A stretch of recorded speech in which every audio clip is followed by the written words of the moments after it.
Welcome to the Boulevard Home Game of the Week on the Fan Sports Network. Punishing runner. Into the end zone, touchdown. Big hole up the middle. 15, 10, 5, touchdown. For a touchdown. Welcome on in to your Boulevard Home Game of the Week. It's the playoffs here at Crimson Cliffs High School, and we've made it all the way down to the quarterfinals where the Crimson Cliffs Mustangs now host the Green Canyon Wolves.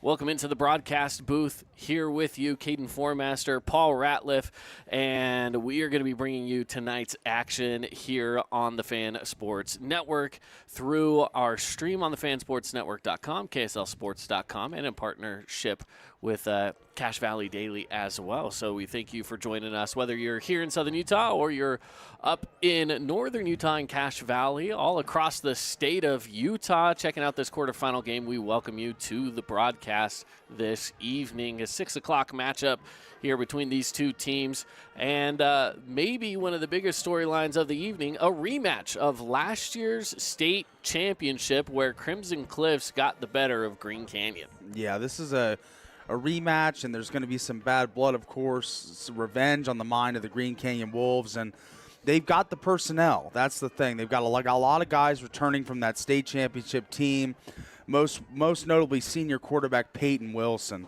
21 yards in the air this year, 24 passing touchdowns, just 4 interceptions. On the ground, he's a true dual-threat guy, 112 carries for 648 yards and another 6 touchdowns. So this guy can really play, and when he's locked in on his main man, Hayden Schramm, who's got 14 touchdowns as a receiver, this can be a very potent quarterback wide receiver duo for the Wolves, and the Mustangs going to have to watch out and be on their toes defensively when those two are on the field. Yeah, absolutely. Now, this is a team, too, in Green Canyon where they have guys on kind of all facets of the offense, you know. Just for starters here, you know, talking about this team. Looking at, I was just going to pull up some of the stats if you don't mind, but Hayden Schramm for the Wolves here has been one of these guys that's averaging over 100 yards receiving a game right now, 104.1 on the season so far. And then in the rushing game, Micah Jenkins as well with 71.4 yards. So they really are a dual threat team offensively. Yeah, they can get it done through the air, on the ground. They're very potent offensively, and Crimson going to have to stay in their lanes, their rush lanes, keep the integrity in the gaps, because this is a team that can get out in the open field and make plays. So that's something they're going to have to be worried about all night long defensively. And Coach Wayne, talked to him this morning. He mentioned the revenge factor in this game, that Green Canyon's going to have that on their mind. Obviously, they made it all the way to the final quest of the season last year and fell. And I've gone through that experience, losing in a state championship game. It's one of the most disheartening feelings you can ever experience. So I'm sure they're going to have an extremely inspired effort tonight. Crimson's going to have to match their intensity. Obviously, they've got the home game in the Red Kingdom. All the circumstances are right for them to come out on top. But I think Green Canyon's got an added variable that we don't think about here tonight, and that's the revenge factor of losing that state title just last year. Well, and it was more than just a loss as well. Remember, this was a Crimson Cliffs team that was so dominant that they ended up winning that game 33-0 over Green Canyon. I know that, sorry, Wolves fans, you don't want to relive that one. But listen, this is a little bit of a tighter matchup. Crimson Cliffs lost a good chunk of their seniors last year. A lot of guys. And have brought back some, yes, you know, and they are the number 1 team down here in Southern Utah in Region 9, but they are not the state championship team that we saw last year. So this is going to be a much better matchup tonight than we saw a year ago up at Rice-Eccles Stadium. Absolutely. And it's just whichever team, you know, we'll get to the keys to the game a little later on, but it's whichever team really comes out with that fire, you know, playoff intensity, because both these teams are good. They've obviously gotten to this point in the season. All these teams have been eliminated. They're still standing. But when it gets down to this part of the season, the quarters, the semis, the finals, you're talking about good teams every week. So you're going to have to come out ready to play with an inspired effort. And I think Coach Wayne's going to have that instilled in his guys. But the variable we don't know about is how Green Canyon's going to look and come out tonight against this really good Crimson defense. So it's going to be a great matchup. I think that's the key matchup, the Crimson defense versus the Green Canyon offense. I think that's the one phase of the game that's the most important tonight. Absolutely. Well, we bring you this game today from our great local partners, Boulevard Home, making your house a home for over 50 years here in southern Utah. And today's pregame action is brought to you by Sport Court. Get the home court advantage. Turn your backyard into family fun. Visit sportcourtofsouthernutah.com or call 435-586-1282 today. Also, pregame today brought to you by some of our other great local partners, Findlay Subaru, Bucks Ace Hardware, Downey's Clothing, Honolulu Grill, and Grass Creek Construction. We're going to take a quick break. When we come back, we're going to be breaking down some of these keys to the game, as well as some other pregame action inside of our pregame show, brought to you by, again, Sport Court of Southern Utah. We will be back right after this. Create your own relaxing, comfortable space. Boulevard Home offers the guaranteed best prices on furniture, appliances, mattresses, and more. And buy with no interest financing. Shop Boulevard Home, because home is who we are. You could wander around a warehouse store forever and never find the one thing that could make all the difference. A helpful face? Now that's something to consider. Everything your local Bucks Ace stands for is written on our faces. Welcoming, neighborly, knowledgeable. When you're in need of a helpful face, visit one of our 3 Southern Utah locations.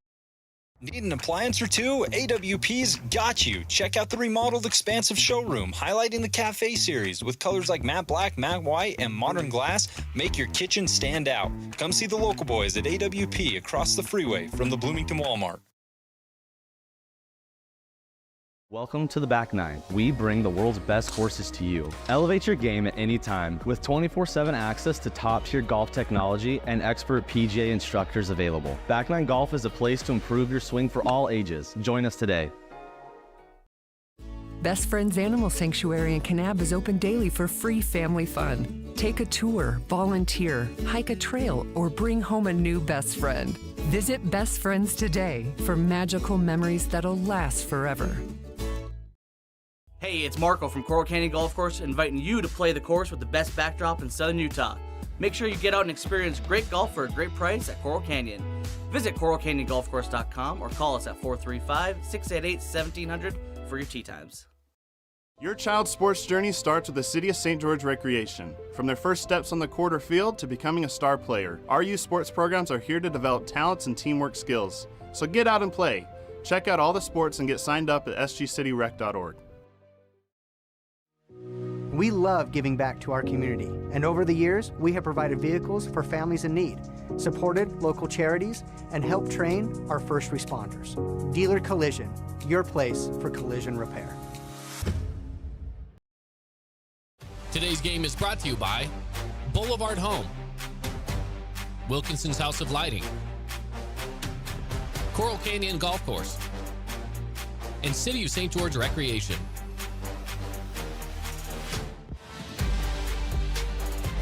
Welcome back into the pregame show here from Crimson Cliffs High School. Crimson Cliffs comes into this game with just 2 losses. Green Canyon with just 2 losses. So both of these teams looking at very similar percentages, win percentages on the season so far, and looking to keep moving forward through the playoffs. And what's interesting, Paul, about where we're at in the playoffs right now with the teams that are left, every single one of the teams that are left, it kind of went chalk. All of the home teams last week got the win.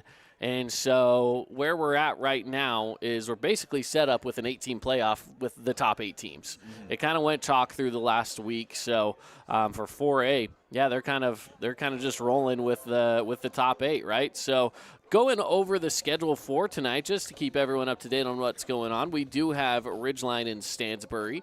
There's going to be Provo against Skyview, Spanish Fork, Park City, and then tonight here we've got Crimson Cliffs and Green Canyon. Now in the previous game for Green Canyon, they took on Uinta as the 6th seed, taking on the 11th seed, and they beat them 49-20 in that ball game. And of course, that's plenty good to move you on through to the next stage when you're taking down a team by that much, 49-20. You beat them by 29 points. That's a big-time win for the Wolves last week. Yeah, that's a huge win. Anytime you can have that margin of victory in a playoff game, that's pretty impressive because when you get down to it, there's not many bad teams left when you get to this level, the playoffs, and even a week before. So pretty impressive stuff. Yeah, and a lot of it on the ground. Peyton Wilson, as the quarterback, rushed for over 100 yards. So that's one of the things that we're going to be watching out for in this game here today, is just to see what kind of pressure on the QB really means for the QB, because I do think that's probably a key to the game there. And while we're at it, let's just hop on into our keys to the game, shall we? Keys to the game brought to you today by Everbowl. And Everbowl, a great sponsor of Southern Utah athletics. And have you ever went and tried those Everbowls yet? They're pretty tasty. Yeah, I mean, I've heard about the acai bowls. They've got that acai bowl, a lot smoothies. of fruit added on those acais. Yep, so they've got those acai bowls. They got smoothies. They're packed with superfoods to fuel your day. They're proudly serving avocado toast as well, and sips in your favorite flavors at Everbowl, where St. George gets its superfood fix. Let's dive on into it. Keys to the game here, brought to you by Everbowl. First off, for Green Canyon. Yeah, for the Wolves tonight, it's going to be slow down the run. Obviously, we saw last week, McCord, Christiansen, Van Daly were the focal point of the offense and really led the Mustangs to the win. The second key to the game going to be use your weapons. Hayden Schramm, Peyton Wilson. These two have been a formidable duo for the offense of the Green Canyon Wolves. Get them involved, whether it be getting Wilson out in the ground game running or just completing simple passes to Schramm. Use your weapons. And finally, win the battle in the trenches. This is a tough task and tough key against such a stiff front like the Crimson Cliffs Mustangs, but to win this game, they're going to have to dominate with the big boys and the Hogs down low in the trenches. So win the battle in the trenches, the last key to the game for Green Canyon. Yeah, over on Crimson Cliff's side, starting off, jumpstart your offense. Make sure that offense is moving quick. Score quick. Try to get on the board with your first few drives if you can, because you want to create some of that insurance for later in the game.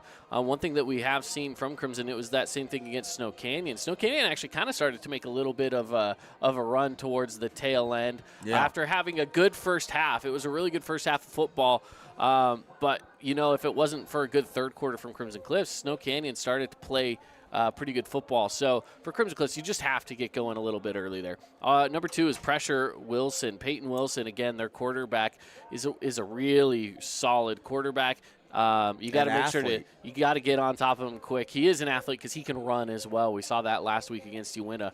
So with that, you got to pressure Peyton Wilson, and then just play loose and play free, right? Play loose and free. This is a team that when they're clicking, they're really, really good. The first few games of the season, it felt stiff. It felt like they were struggling to just move the ball, and I know it was against some tough competition, but those are the only 2 games they lost all season. After that, they've been able to just play their brand of football. They've come close a few times to losing, and in those games, I would dare say, again, they just start playing tight. They play nervous. They're not playing their brand of Mustang football. So, here at the Red Kingdom, you just got to play loose. You got to play free. So that's going to be your final keys to the game, brought to you by Everbowl. And Crimson Cliffs Mustangs getting ready to take the field here shortly. We've got the Green Canyon Wolves also going to be coming out here in just a little bit as we are approaching kickoff in just a moment. So make sure that you're sticking around here with us as we've got some content coming towards you with Crimson Cliffs, Green Canyon, headed your way. We're going to be giving you updates as well from across the state of Utah.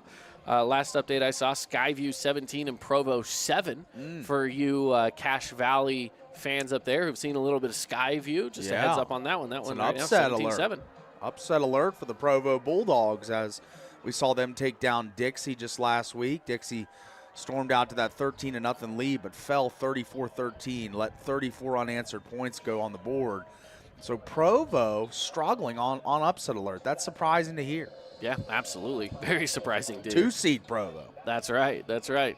And then some of the other scores we'll be bringing you. Again, we do have some great games going on across the state of Utah tonight. Again, just to bring you those, get the schedule again. Ridgeline, Stansbury. Stansbury's the 8 seed, Ridgeline the 1 seed.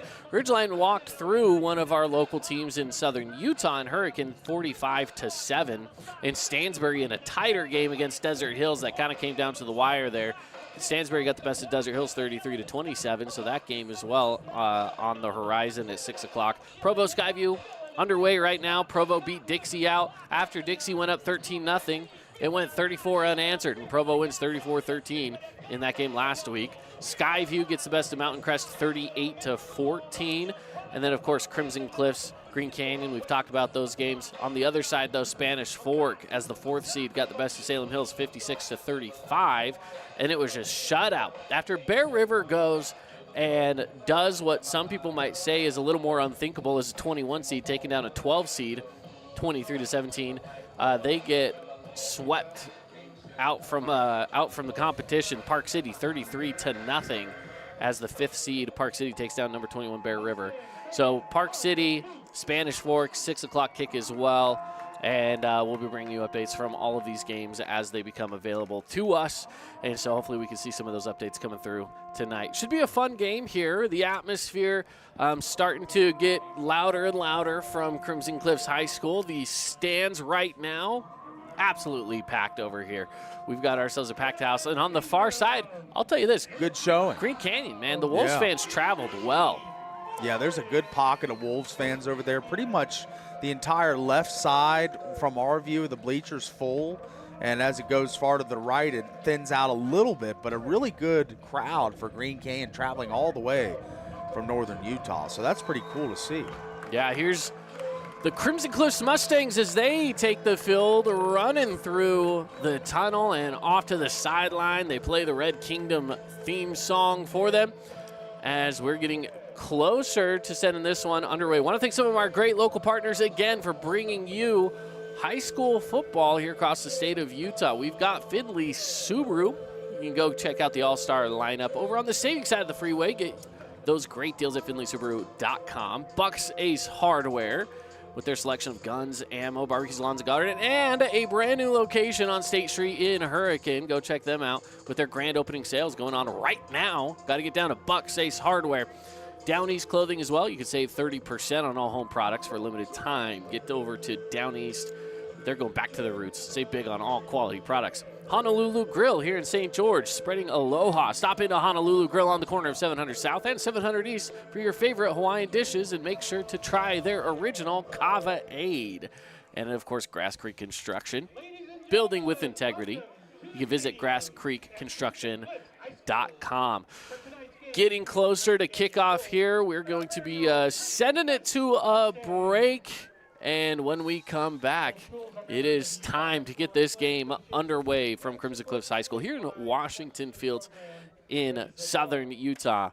That's going to be coming up right after this here on the Fan Sports Network. Oh, hello, Italian nightclub from Jimmy John's. Ciao, freshly baked bread piled with Italian-style meats. Hey, hand-sliced veggies. Am I obsessed with this sandwich? Yeah. So what if I am? Jimmy John's. Order online or on the app. When it comes to your child's teeth, Dr. Cody and his experienced staff at Johnson Pediatric Dentistry are game changers. So when it comes to checkups, a toothache, or any problem with your kid's teeth, call experienced veteran Dr. Cody Johnson at Johnson Pediatric Dentistry, 628-0511. Nets on Fire is the place to hoop in Southern Utah. Elevate your game with group or individual training with elite coaching. Hustle to netsonfire.org to learn more and see why so many rising stars hoop at Nets. Nets on Fire, building champions on and off the court.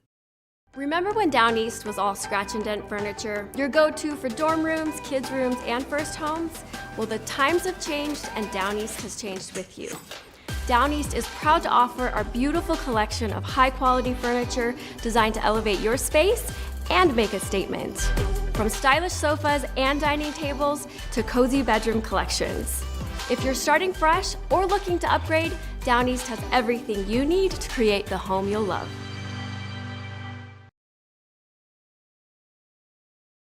Hey St. George, this is Brian. I'm the new owner of your local Everbowl. Looking for a delicious, nutritious meal?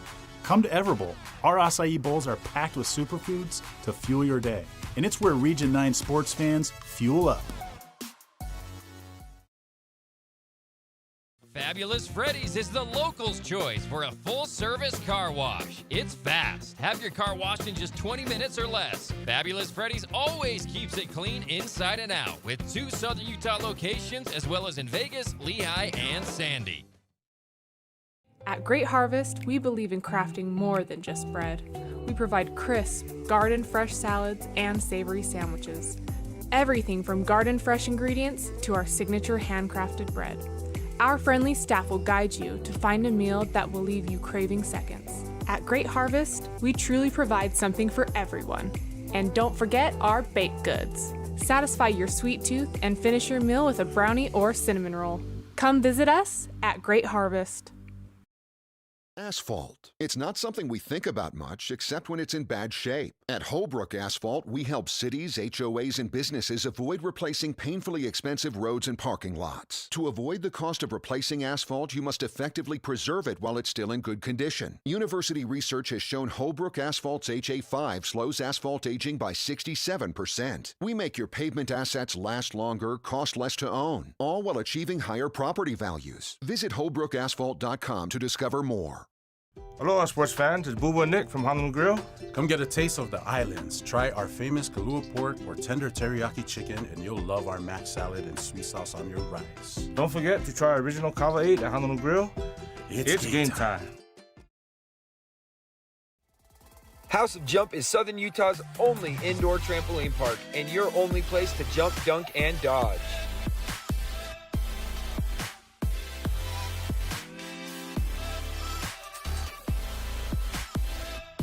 Head on over to our house, the House of Jump. At Intermountain Sports Performance, we've been training athletes for over 20 years, and we guarantee your athlete will improve speed, agility, explosive power, and reduce the risk of injury while working with the most qualified and experienced team in Southern Utah. Find us on Instagram at sportsperformance_IH to learn more. This cheesesteak is so freshly grilled, you can still hear it sizzling. I can hear it too. Me too. Actually, it's the Cheesesteak? grill. Grilled right in front of you. It's a Jersey Mike's thing. Huge news! Sport Court has a brand new showroom and design center, and it's next level. See why so many are choosing Sport Court here in Southern Utah for top quality basketball, pickleball, and multi-purpose courts. Learn more at sportcourtofsouthernutah.com. Hi, I'm Jermaine O'Jegman from The Rink, and I'm inviting you to come out and skate The Rink. The Rink is the hot spot in town for big group events and kid birthday parties. We now have a karaoke room and retro skate night every Friday night. Visit skatetherink.com to learn more and let the good times roll at The Rink. Today's game is brought to you by Appliance Wholesalers Plus, Buck's Ace Hardware, Dealer Collision, and Finley Subaru.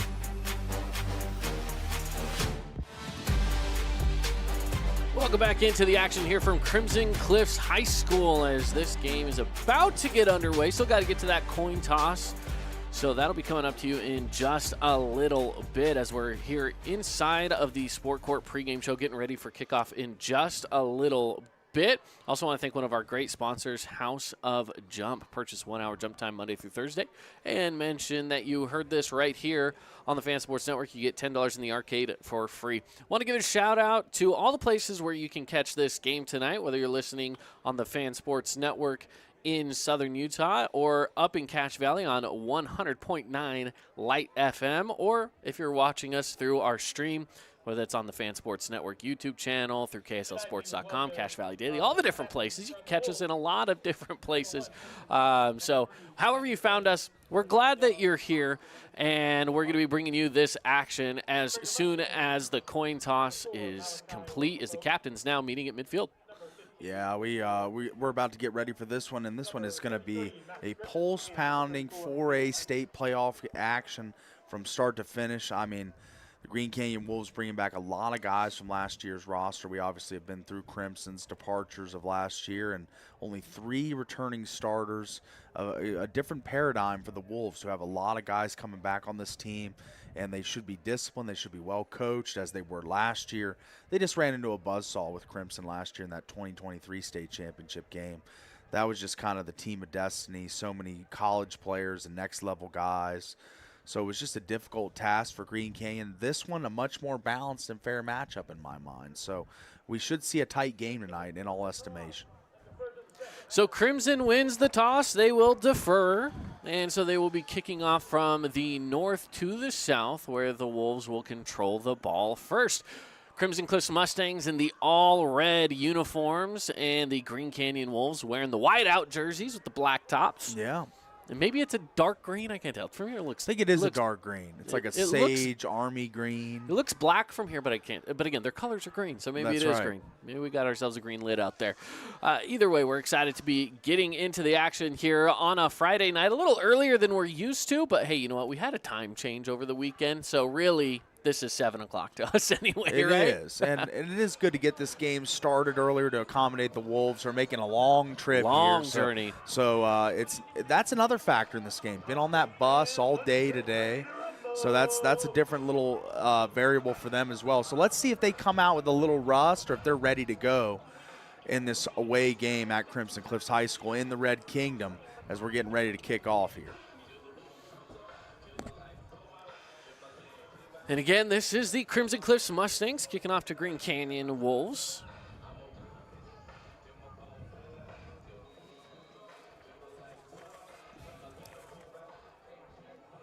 Kick is away. It's a line drive. Picked up at about the 3, bringing it out past the 15 and to the 20-yard line before he's wrapped up. Still moving forward, though. It'll be down around the 23-yard line. That's where the Wolves are going to take control. Good kick coverage there by the Mustangs as they got down in a hurry, made the play. And this is the first example or sample that we'll see of the senior quarterback, Peyton Wilson, over 3,000 total yards between rushing and passing, a ton of touchdowns, 24 passing, 6 rushing, 30 total. This guy is a stat stuffer, and he's a guy that can make big plays. So here we go. Start of the drive for the Wolves, taking the snap and immediately going with the handoff up the middle. Not too much room there, but enough to gain 3 yards for the Wolves. And that Crimson defense, led by number 33 McKay Wright, comes in and just stuffs that run up, as he's done so much this season. I mean, just a guy 100-plus tackles in back-to-back years, and he shows why he's one of the best in the state of Utah right there. Snap is away. And again, another handoff. Couple of extra yards again here for Micah Jenkins. Yeah, but the Wolves cannot go run 2 pass 1 kick here. That'd be a detrimental start. Let's see what they've got in their little tool bag for third down here in medium. Third down and medium, about 3rd and 6, 3rd and 7, 3rd and 6, I'd say. A good opportunity to pick one up with a little intermediate route. I'd love to see it from Peyton Wilson. Wilson takes a snap, looking to pass. Pressure coming through the middle. Rolls out left side. Pump fakes, gets the pass off. It's going to be a first down. And Exeter still on his feet rolling through, trying to break out that ball as Crimson Cliffs, but he holds on to it. It's a first down, Green Canyon. And there's the improv from Wilson. As that play was breaking down, the rush, the penetration starting to get there, he maneuvers out of the pocket, sets his feet, throws the football, and picks up the first down. That's the off-script stuff that Wilson can do, and that's going to be a problem for Crimson the majority of the night, I'd assume, as almost every team that's played Green Canyon has had trouble with Wilson and his dual-threat ability. Snap is away. Pass across the middle again. Caught rolling out of some pressure, down with a gain of 9 yards. Looked like Parker Lowe for the Wolves. And the Mustangs not getting much penetration. Obviously the ball coming out fast, but not getting into the backfield very quickly to pressure Wilson. And that was just textbook, right out of the hand quickly, and picks up a nice little gain to make this 2nd and short, 2nd and 1. They go trips near side. One receiver up to the top of your screen. Snap is away. Hand off. Burst it through the middle. It's a first down and some extra. Eli Wheatley picks up the first down. And the line, we talked about in our Everbowl keys to the game here about the battle in the trenches. And that was the key to the game for the Wolves, is to win the battle in the trenches. And right now, they are blowing the Mustangs off the ball. They clearly are getting push in that trenches level of the offense. So let's see if they're able to keep doing it tonight. But they've looked great on this first drive. Snap is away, looking to pass. Does so low on the ground. Is it brought in? They say it was. Caught. Yeah. Wow. That was a low worm burner of a throw. That was. He found his receiver. Check it out here on the replay here. That was snatched basically off the turf. He brought it in. That was a great catch there. Yeah. Cooper Johnny getting the catch.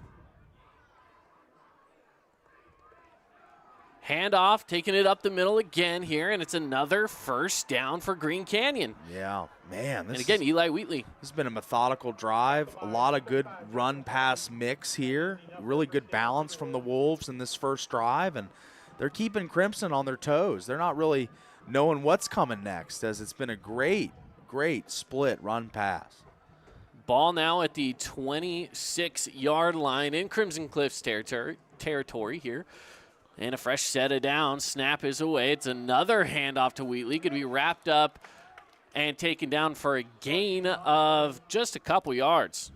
Wheatley's been the workhorse early in this one, but hats off to that O-line again as they're just pounding it. This is fun for an offensive line, as I mostly played defensive line in my football career, but for an offensive line, when you're just running over and over again, that's fun. They just get to get downhill and block and road grade, and that's what they're doing right now. And that three-man front of the Mustangs is not standing tall against this offensive line thus far. 7:42 left to play here in the first quarter. Snaps away, going to go on a keeper on the draw. Takes it right up the middle for a gain of 4. It'll be a third down with about 4 more to go. And this is a key down here, obviously, for both teams, as this drive has looked relatively easy for the Wolves, but there's a chance, there's that bend don't break component in every defense. Is if you can not allow a touchdown or just allow a field goal or less, a missed attempt, that'd be a win here for the Mustangs, because this drive has looked crisp for the Wolves early. So again, on a third down and short left to go. What do the Wolves bring here? Wilson takes the snap. Goes up the middle on the pass. It's intercepted by the Mustangs. Wow. Oh, wow. At the defensive line level there, as that was an unblocked rusher off the edge trying to get the number on that. We got to check this out on the replay. That was McKay Wright. Wow. McKay Wright. Stepping into the play. What a play he just made right there. McKay Wright bringing in the interception, and the ball falls into the hands of the Mustangs. Here they go on a fresh set of downs, their first drive of the game. Starting off at the 22, going to go up the middle with it. It is McCord Christiansen, takes it all the way past the 30-yard line, near the line to gain. It'll be second down with 1 yard to go. Yeah, I asked Coach Wayne this morning on the drive if McCord was going to play. We saw him laboring last week, but he said he was 100% good to go. They were just keeping him out for protective, cautionary reasons. Pass off to the side. It is caught, crossing the 40-yard line. Plenty of room to run there. Jackson Holt gets the first down. Jackson Holt was featured quite a bit last week as well for the Mustangs, as he's made more and more plays towards the stretch part of the season, stretch run of the season. And this Crimson offense is moving quick. They've already got the ball at the 42. There's a snap, play action pass going off into the flat. It's caught, but immediately going down is Holt again. So he's going to lose a couple yards. The pass from Ryder Sherritt just a little too high there. So it's going to be second down with a couple extra yards tacked on for 2nd and 12. We see this in the college game a lot. Whenever a team is having success on offense, they're quick up to the line over and over and over.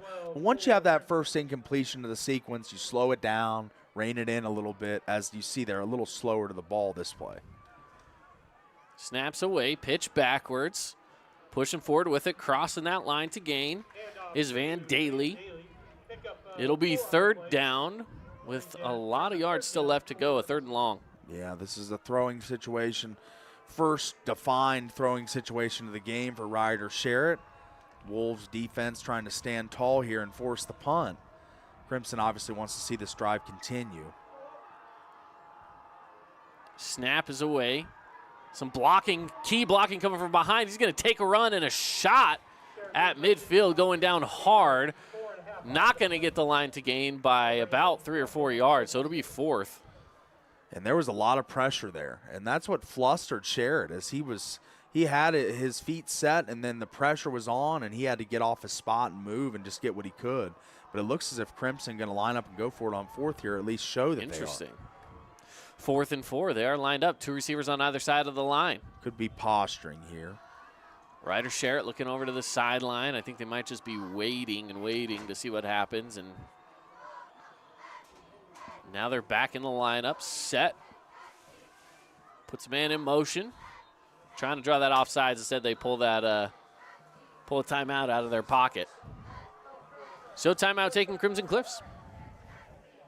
First time out of the half. We're going to take a quick break here. 30-second break, and we'll be back right after this. Scooter's Coffee and Hurricane is the best way to start your day or get you through your day. From breakfast sandwiches to cinnamon rolls to amazing smoothies and, of course, coffee. Anytime is a good time to sip and smile Scooter's Coffee. Open 7 days a week. Today's game is brought to you by Down East, House of Jump, UD and Associates, and Best Friends Animal Sanctuary. So Crimson Cliffs does send out the punt unit here on 4th down. Bryson Pabst back to receive. Kick is away. He's going to pick this one up at about the 13-yard line. He slips and falls, didn't really get anywhere, fell forward to the 15-yard line, and that's where the Wolves are going to get started on this drive. Not the greatest of field position to start this drive for Peyton Wilson, Hayden Schramm, and the rest of the Wolves, but that was an impressive first drive that stalled out with the interception, but they looked great running the football, throwing it, good run-pass balance, like I alluded to on the first drive. But let's see if they're able to maintain that here, as they really kept Crimson off balance in that first drive. On the Wilkinson South Lighting scoreboard, scoreless here in the first, 4:21 left to play. 1st and 10, trips near side, snaps away, screen pass, got his man in the backfield, bursting through a few defenders, but doesn't really gain much, couple of yards there. And that was Shandon Thane on the reception. The senior, as making his first catch of the game of the night, and turned up field, but there was just so many Crimson defenders flocking to the football, gang tackling at a premium there, and brings up a 2nd and long situation here.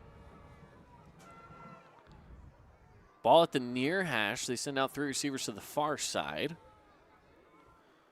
Wilson will take the snap, looking to that far side, goes into the slot. It's caught for a gain of about 4. It'll bring up 3rd down with 3 to go.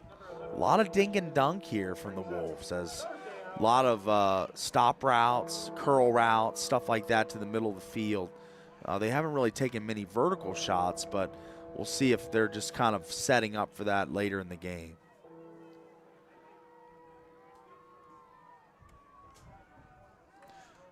.3:12 clock ticking down here in the first. And 3rd and short. Last 3rd and short. Crimson got that interception. They go handoff here. Nowhere to go up the middle. Pile is all piled up, and it's going to be enough for the first down if they pushed it through. And it looks like they did. Looks like they pushed him through. Yeah, what an incredible effort from that offensive line. He was bottled up about a yard and a half short, and is able just to keep plowing that pig pile forward, basically. It was just a big mess there, and they're able to push him forward for the first down. So this keeps the drive alive. The Wolves needed that. So it's a fabulous Freddy's first down.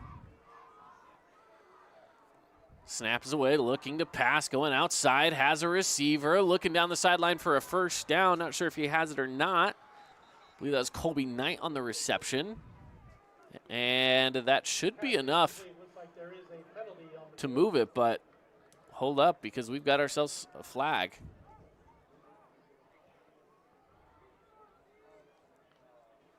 Let's see what the official has to say. It's going to go against Crimson Cliffs. Roughing the passer is the call. So automatic first down anyway. And that's going to bring it all the way down to the 48-yard line. If you watched any Thursday Night Football last night, we saw a very similar thing happen where late roughing the passer call moved the ball all the way down there for the Bengals. So if you watched that game last night, something similar right there.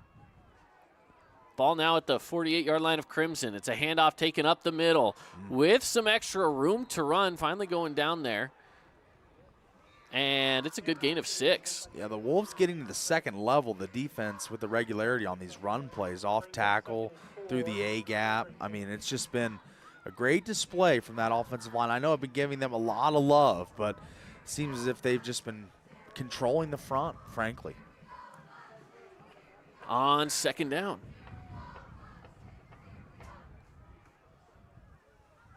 Wilson, 2 backs on his side, goes for the pass, no, tucks it and runs with it. He'll get the first down and a little extra. And that's what Peyton Wilson can do. When plays break down, he can either improvise and do a little off-script stuff to extend the play to get somebody open, or he can just take off on his own and pick up the first down as he showed right there. Ball now spotted at the 36-yard line inside Crimson Cliffs territory. The Wolves are marching here. Handoff and going to be taken down in the backfield. Baxter Martin had nowhere to go on that one. It'll be second down and a loss of a yard.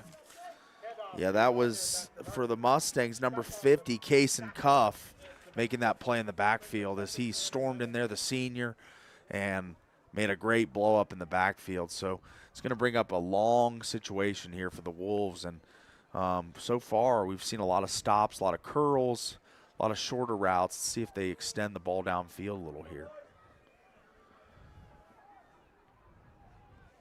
Wilson directing his receivers. Sending Cooper Johnny to the far side. Bringing Hayden Schramm over to the near side. Takes the snap, and he'll drop back to pass. Pressure coming around him, evades it, gets through the defense, and falls forward for a gain of about 4. On a play that kind of got broken up, he's able to bring it back into action. And McKay Wright makes the tackle there again. Over 100 on the season, one of the state's top tacklers.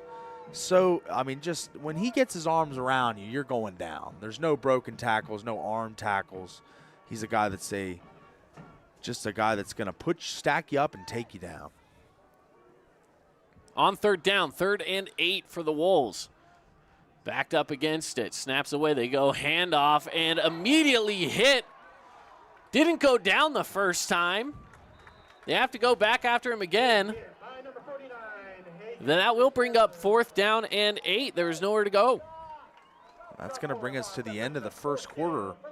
And, wow, what a play to end the first quarter. What a play to end the first quarter indeed. And a great broken tackle there, but yeah, unable to surge forward for the first down, obviously. But good play on both sides.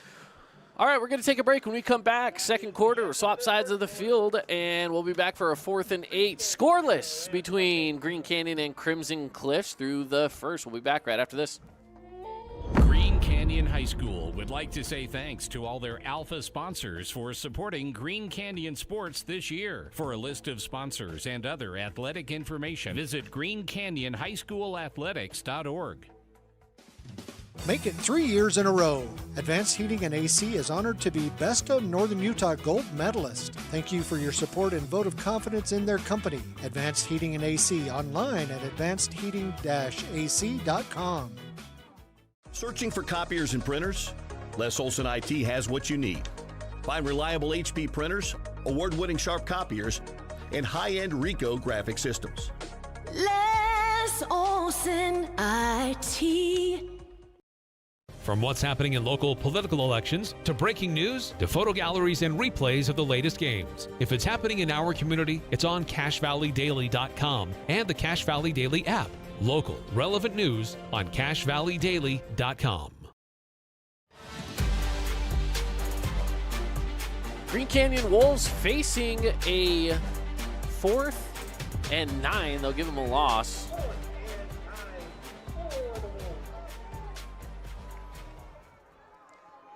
So on a 4th and 9 with the loss of the yard from that last play, they are lined up to go for it. And I don't know if they're going to try to just get Crimson off sides here. No, they're going to go for it. Snap is away. Pressure coming up the middle. He's hit, but he stays on his feet, rolling out, trying to get to that line to gain. He's going to get there. It's a first down, Green Canyon. Wow. Peyton Wilson, I thought that would have been a late hit out of bounds as well, but he did not get the flag there. No flag indeed. But what an incredible improv there as it broke down totally around him. He took a hit in the backfield, shrugged it off, and just ran it for that first down. Such a key pickup there for the Wolves as both teams kind of feeling each other out right now, trading blows, but Green Canyon's definitely gotten the better of Crimson defensively right now. With 0 points to show for it, but still, they've run productive offense. Probably the top play of the game right there as Wilson goes to handoff. And it's going to be a good gain of about 3 right up the middle. Brings up second down, it'll be 7. Tackle made by number 97, Major Stokes. Major Stokes on the tackle there. Big man in the middle making a play, and good to see the Crimson front starting to assert itself a little more as they've been running for 4 or 5 yards a carry early in this one, so got to have some adjustments made there. Empty backfield with 5 receivers for Green Canyon on 2nd and 7. Snaps away, going to keep it up the middle on a draw, evading a few tacklers, gets pushed forward. It'll be enough for a first down easily for Green Canyon. Wolves really churning right now offensively and slowing the pace down. You know, we saw in that first drive they were rushing up the line, more now huddling, taking their time, keeping the composure, making sure they run the right play in the right scenario here. And Crimson kind of back against the wall here on this drive. They've seen 2 drives go deep into their territory now. This one into the Red Rock Real Estate red zone. 1st and 10. Snaps away, another draw play going up the middle again. Finally brought down. Evaded 1 tackler and then gets brought down by Bryce Strickland.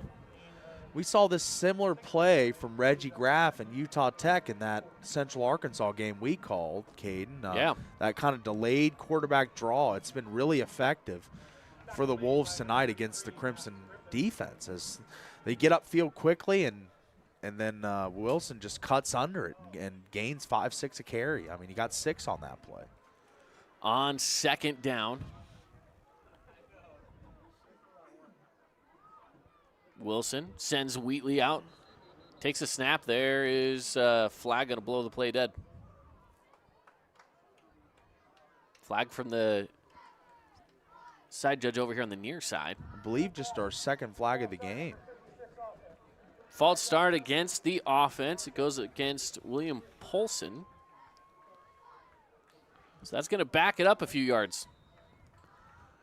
Lucky or fortunate break there for the Mustangs as the momentum was moving forward for the Wolves. It was kind of big for them to get a little interference with the momentum they had. So see if they can make a play here after getting that penalty to back up the Wolves. Yeah, backs them to the 11-yard line. Now, they could go for a first down. They could go for a shot at the end zone. A lot of options here with it only being 2nd and 9 from the 11. Got a couple yards wiggle room there at the end of the end zone, and we've got ourselves another flag in the backfield behind Crimson, and that's going to push it back even further. A delay game is the call. 2 mental miscues there by the Wolves, and as they were digging deep into the red zone, kind of a head scratcher there as you get the penalty, you reset, and then you get a delay game right after. Yeah, just some of those mental mistakes.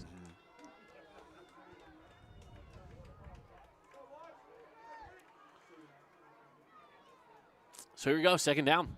14, snap is away. Pressure coming up the middle, hit, and he's going to be brought down. Wilson goes down in the backfield, brought down by number 40, Bryce Strickland.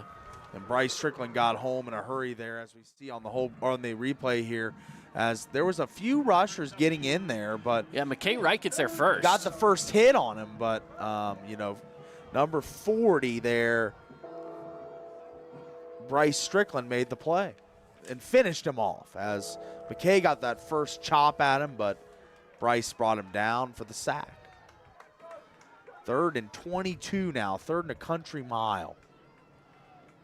Snap away, Wilson with pressure coming at him again. Evades 1, down the middle, up, jump ball. It's caught by the Wolves. What a catch there. That was number 47, Colby Knight. And I think the Wolves probably going to keep the foot on the accelerator here and go for it. As I don't know what the analytics would say. Oh, they're going to bring out the kicking unit. Okay. I wasn't as close as I thought. All right. I thought it was a closer like 3 or 4 yards, but it looks more like 5 to 6. So they're going to line up for the kick, which is the smart idea here. Yeah, they got the ball inside the 10. Get on the board first, always smart. Yeah, just get on the board. That's probably the best way. They might go some trickery, but nah, just get on the board. Snap away, kick is up, and it is good. So Green Canyon strikes first, 3-0. And we're going to be seeing the kicking units back out on the field here shortly. Going to take a short break here. 30 seconds. We'll be back right after this. Green Canyon leads on the Wilkinson scoreboard 3-0 over Crimson Cliffs.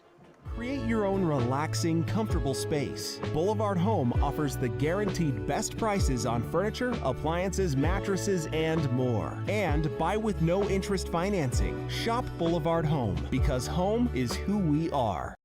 Today's game is brought to you by Johnson Pediatric Dentistry, Sport Court, Scooters Coffee, and Holbrook Asphalt.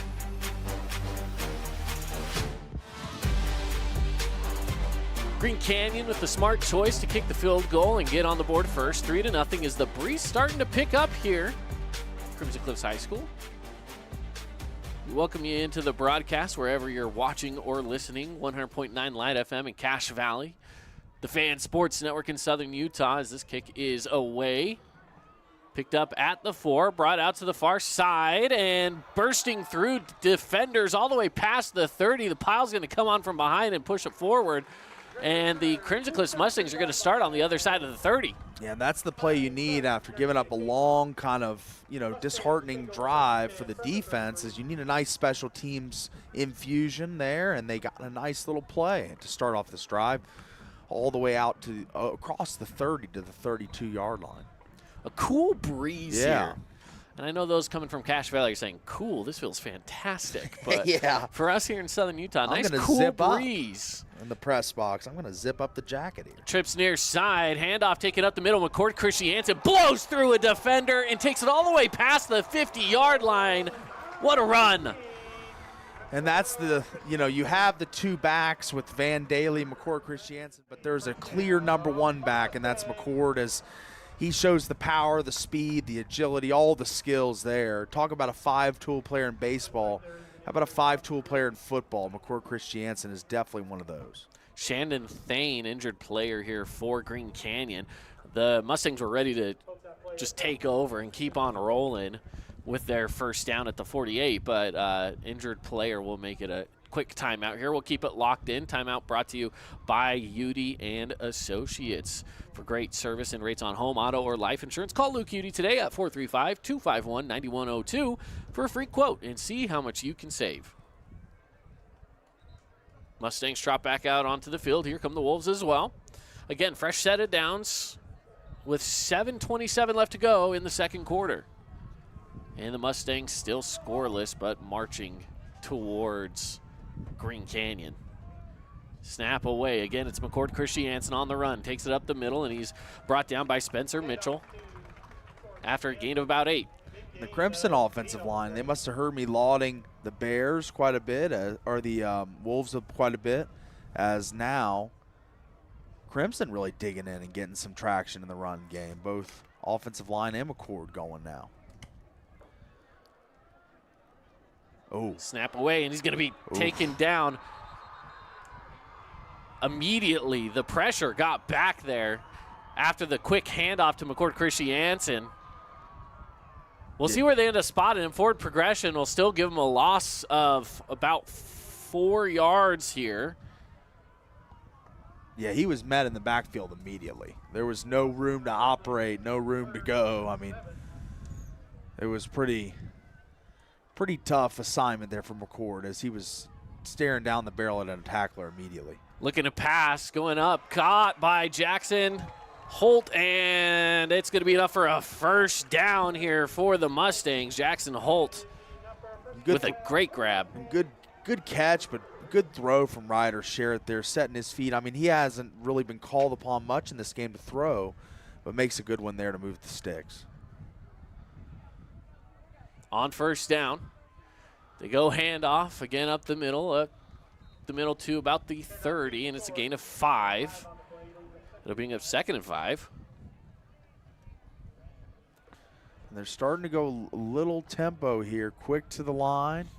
Play from the sideline up to the line quickly. See what they mix in here. Oh. They're trying to get him to jump. Did they get him? They him. got him. That was Dallin Hawks, I believe. Number 9 for the Green Canyon Wolves. So a 5-yard penalty will move the sticks as well. That's going to be a first down. Yeah, Dallin Hawks just got going a little too quick there. The hard count, always tough for a defensive lineman, edge rusher. So you've got all your weight forward ready to go, and get that hard count. It can get you kind of jumping. A methodical drive here from the Crimson Cliffs Mustangs. Yeah. The ball again at the 25. Here's the snap, looking to hand it off, and does. Met immediately at the line of scrimmage, and no gain on the play. It'll bring up 2nd down. Wolves swarming there as Dallin Hawks was in on that play once again, as made a mistake the previous, but gets in on the next one to kind of right his wrongs there. So it's 2nd and 10. Looking for that Red Rock Real Estate red zone. 5 yards out of it right now at the 25-yard line. 4:50 left to play in this first half. Snap is away. Sherritt looking to pass. Pressure coming towards his side. Lets loose towards the end zone. Nobody home. And that's going to bring up 3rd and 10. Yeah, kind of a miscommunication there between Ryder Sherritt and I believe that is. I think it was Jackson. Was it Jackson Holt? It was either number 18 or number 8. Who was out there? I think it was Boston Barrow. Boston Barrow he was targeting, yes. Holt goes in motion to the far side. That'll put trips on the far side. Sherritt looking to pass on a 3rd and long. Dumps it off across the middle. And a big hit as well as McCord Christiansen goes down at the 20-yard line. Gain of 5. It'll bring up 4th and 5. 4th and 5 here for the Mustangs, and I would expect them to again try and draw them off, but not go for it here. Maybe some more. Well, you've marched through this second quarter in the first half pretty quickly. You have both your timeouts, I should say 2 timeouts, still remaining here for Crimson Cliffs. They're going to go for it. Sherritt's got to go up the middle. It's up in the air. It's caught by, no, it is not caught by a lineman. That's going to be incomplete, and it will be Green Canyon football. Great defensive stand by the Wolves there, as Ryder Sherritt, as we see on the replay here, never really had the happy feet. They were kind of chopping throughout, could never really get set as the pressure was uncomfortable for him. Ball tips high in the air. Offensive lineman almost comes down with it, but I don't think it would have been good for a first down. So either way, catch or no catch, it's a turnover on downs and first down Wolves with a 3-point lead. That's right. Yeah. 4 minutes left to play in this first half. I don't know when was the last time Crimson Cliffs was scoreless through the first half. But with 4 minutes, and this has been a heavy run game, we'll see what happens here as they do go run. It's Wheatley taking it up the middle. Met finally by Joshua Alvey. And that's a good gain of 4. Yeah, this is kind of catching the Mustangs by surprise, but we talked about this in the pregame. Who was going to come out with more intensity? And I think it's through almost 2 quarters, it's pretty evident that the Wolves have come out inspired tonight after losing that state title game last year. Well, they hold the momentum, absolutely. Revenge on their mind here. On 2nd and 6. Snap away. Quick pass, dropped. And it'll be 3rd and 6. And that was one of the first one of those quick release balls that we see hit the ground, as Peyton Wilson been relatively, or not relatively, but super accurate thus far in this game. And unable to connect there, and it's going to bring up a 3rd down. And as we hear the home side stand starting to rumble, trying to get a big defensive stop from their Mustangs. And this would give them the ball back with plenty of time to get down and score. They kind of need that here to finish off the first half. Snap away, it's low snap. Wilson rolling out to the near side, dumps it off across the middle. It's up in the air. Is it picked off? No, ball falls down to the ground. Nearly picked off by 2 Mustangs. They both drop it. It is 4th down. What an insane little switch there that was. Yeah. Check it out on the replay. Again, it bounces off the hands of one. That was number 22 for the Mustangs, Austin Benson. And so on 4th down, here we go.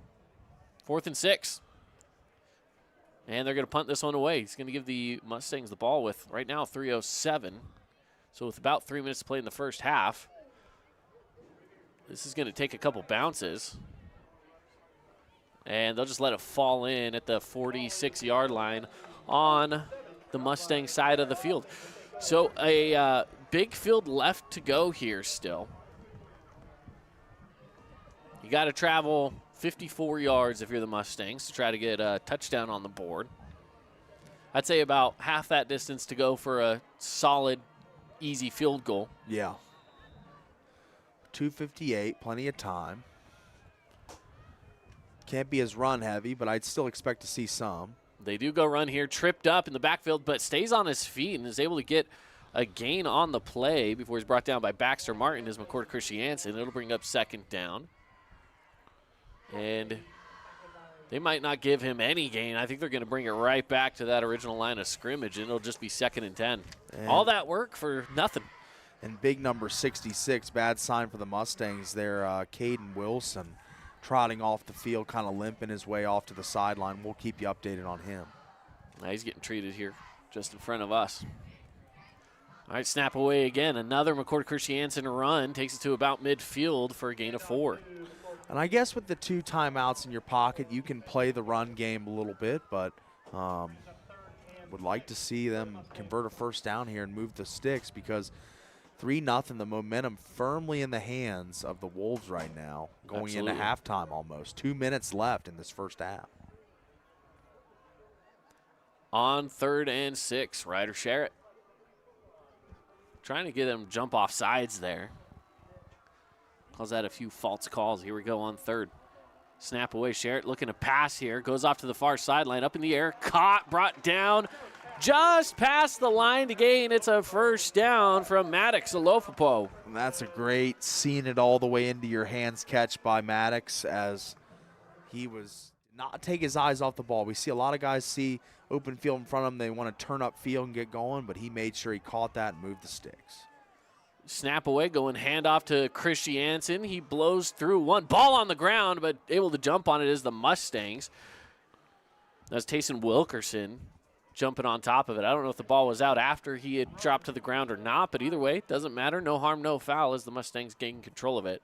It is 2nd down. Mustangs with 1 minute and 9 seconds left in this first half here, and we're going to see a timeout called.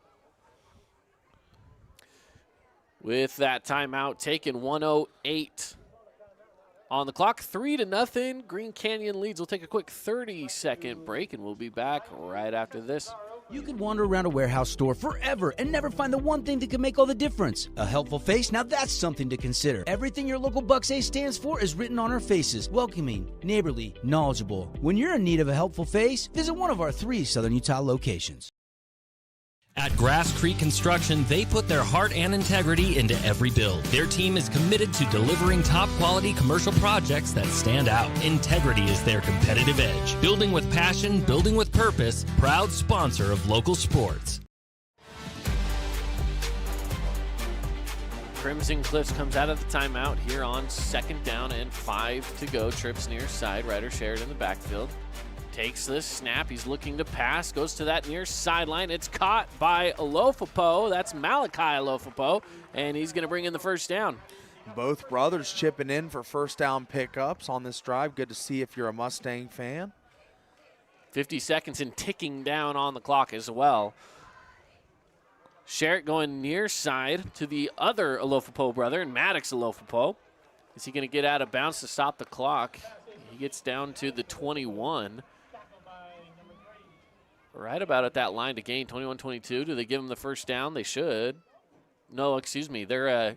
I was looking at the wrong lines there. Excuse me. That is second down with about 5. About 5.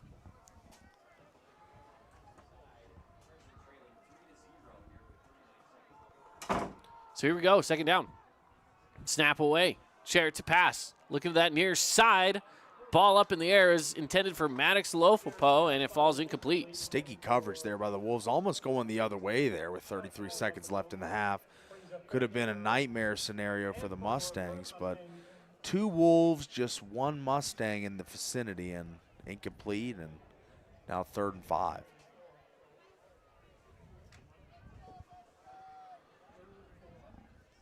So on 3rd down, again, ball at the 21-yard line, 33 seconds left here in this first half of play.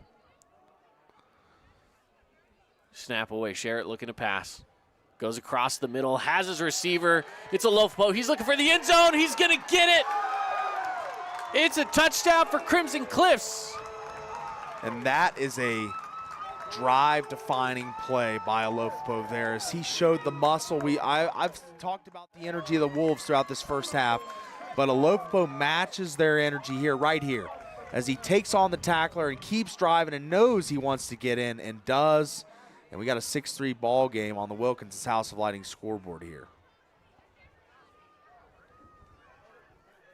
Going in for that extra point. Kick is up, and it is good. So Crimson Cliffs now holds on to a lead with 25 seconds left to play in the first half. What a drive there by the Mustangs to get downfield and get a score on the board. Yeah, had to go a long ways, but we're able to do it. Good combination of run and pass. McCord Christiansen pretty vital in the early stretches of that drive. But as time ticked down, it was Ryder Sherritt, completing BBs all over the field to the Lofopo brothers, Jackson Holt, and they were able to put 7 on the board with 25 seconds left in this first half.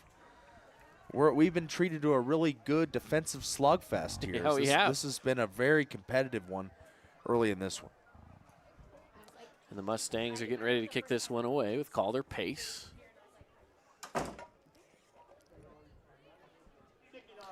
Back to receive is Bryson Pabst for the Green Canyon Wolves.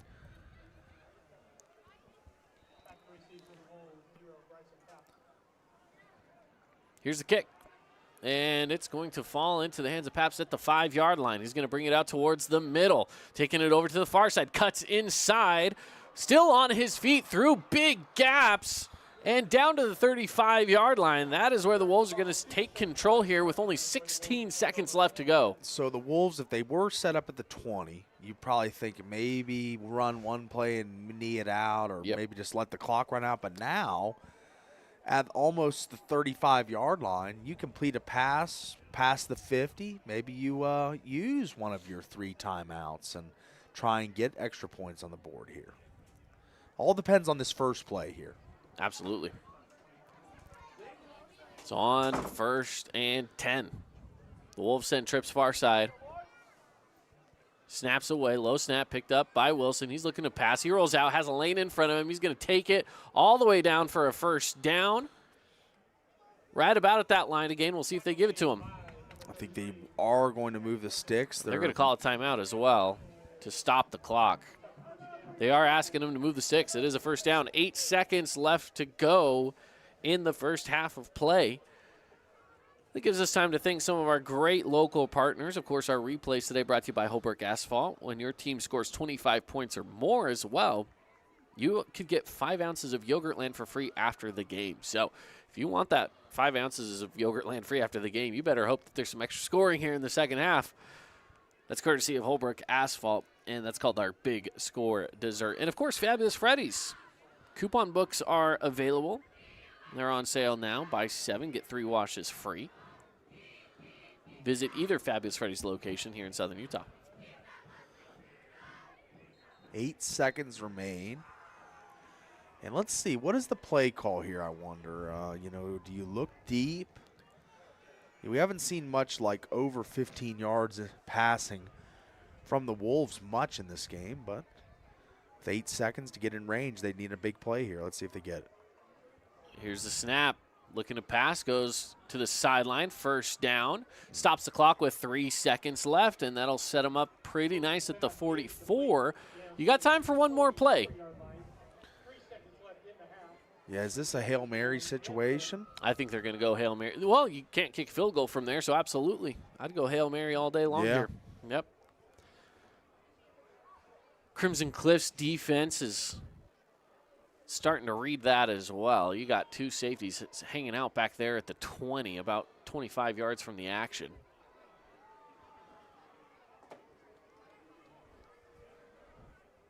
Okay, with 3 seconds left to play to end the first half.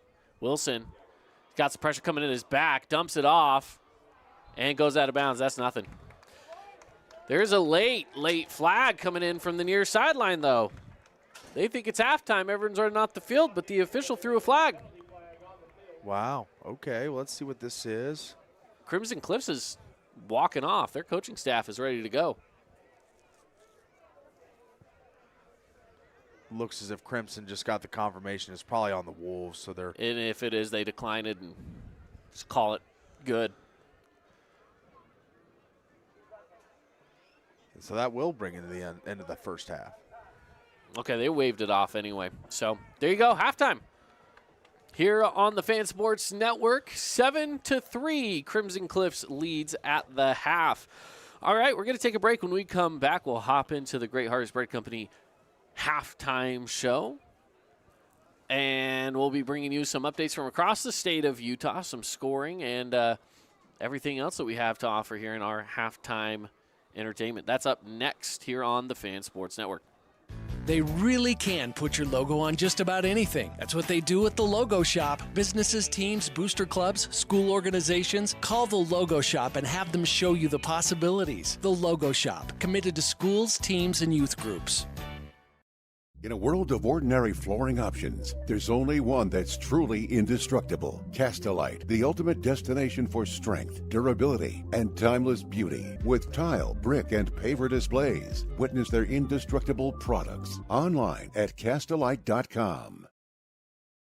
DD Auto and Salvage is going to pay you the most for junk vehicles. Get rid of your junk vehicles today. Pickup is available. DD Auto and Salvage in Logan. Call 787-1204. That's 787-1204 today. See store for details.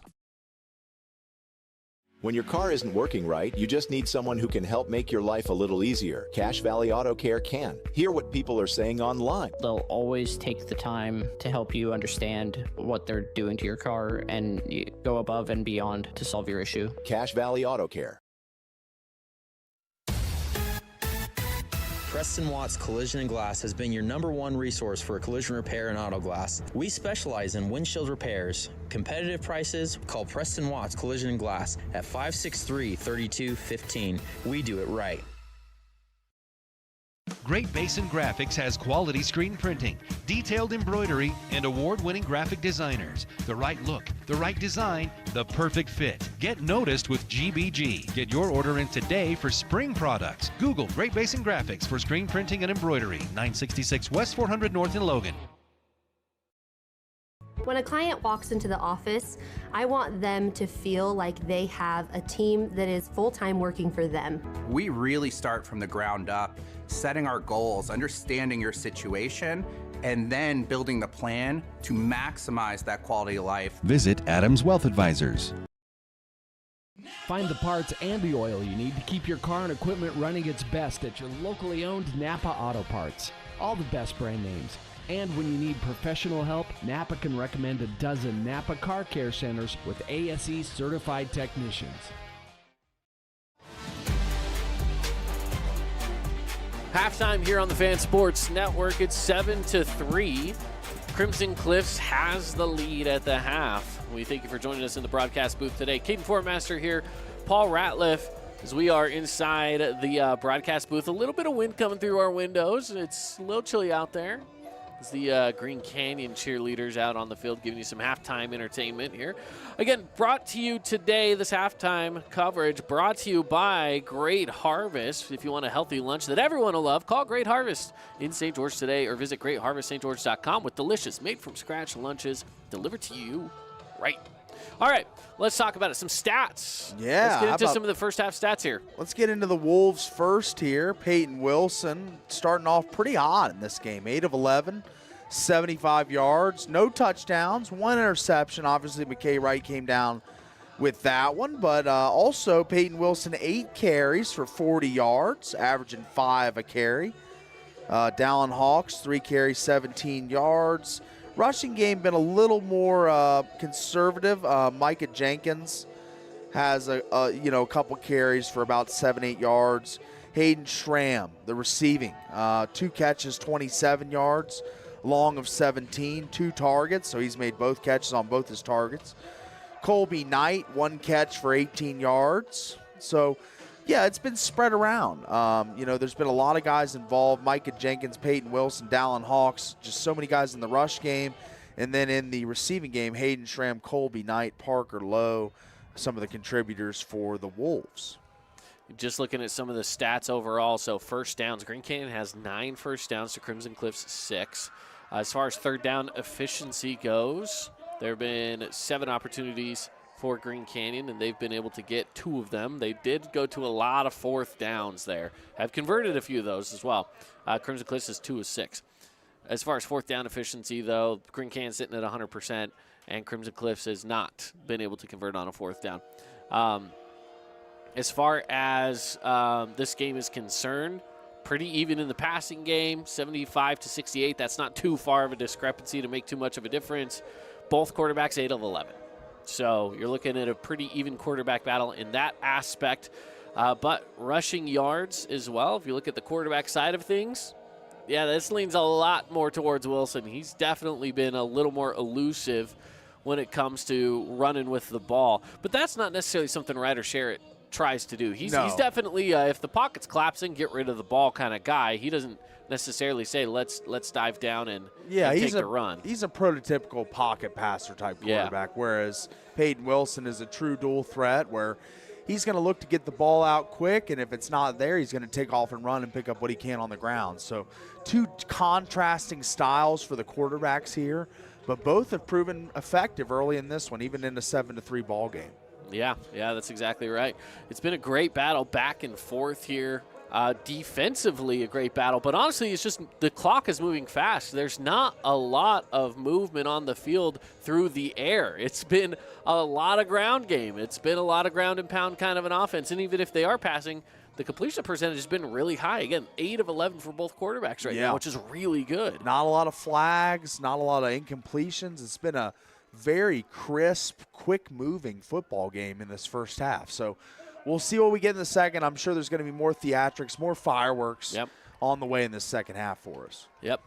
Some scoring updates for you as well. We're going to be bringing those to you coming up after the break, so stick around. We'll let you know how the teams are doing right here in 4A across the state of Utah. That's up next right after these messages. 7-3, Crimson Cliffs leads at the half.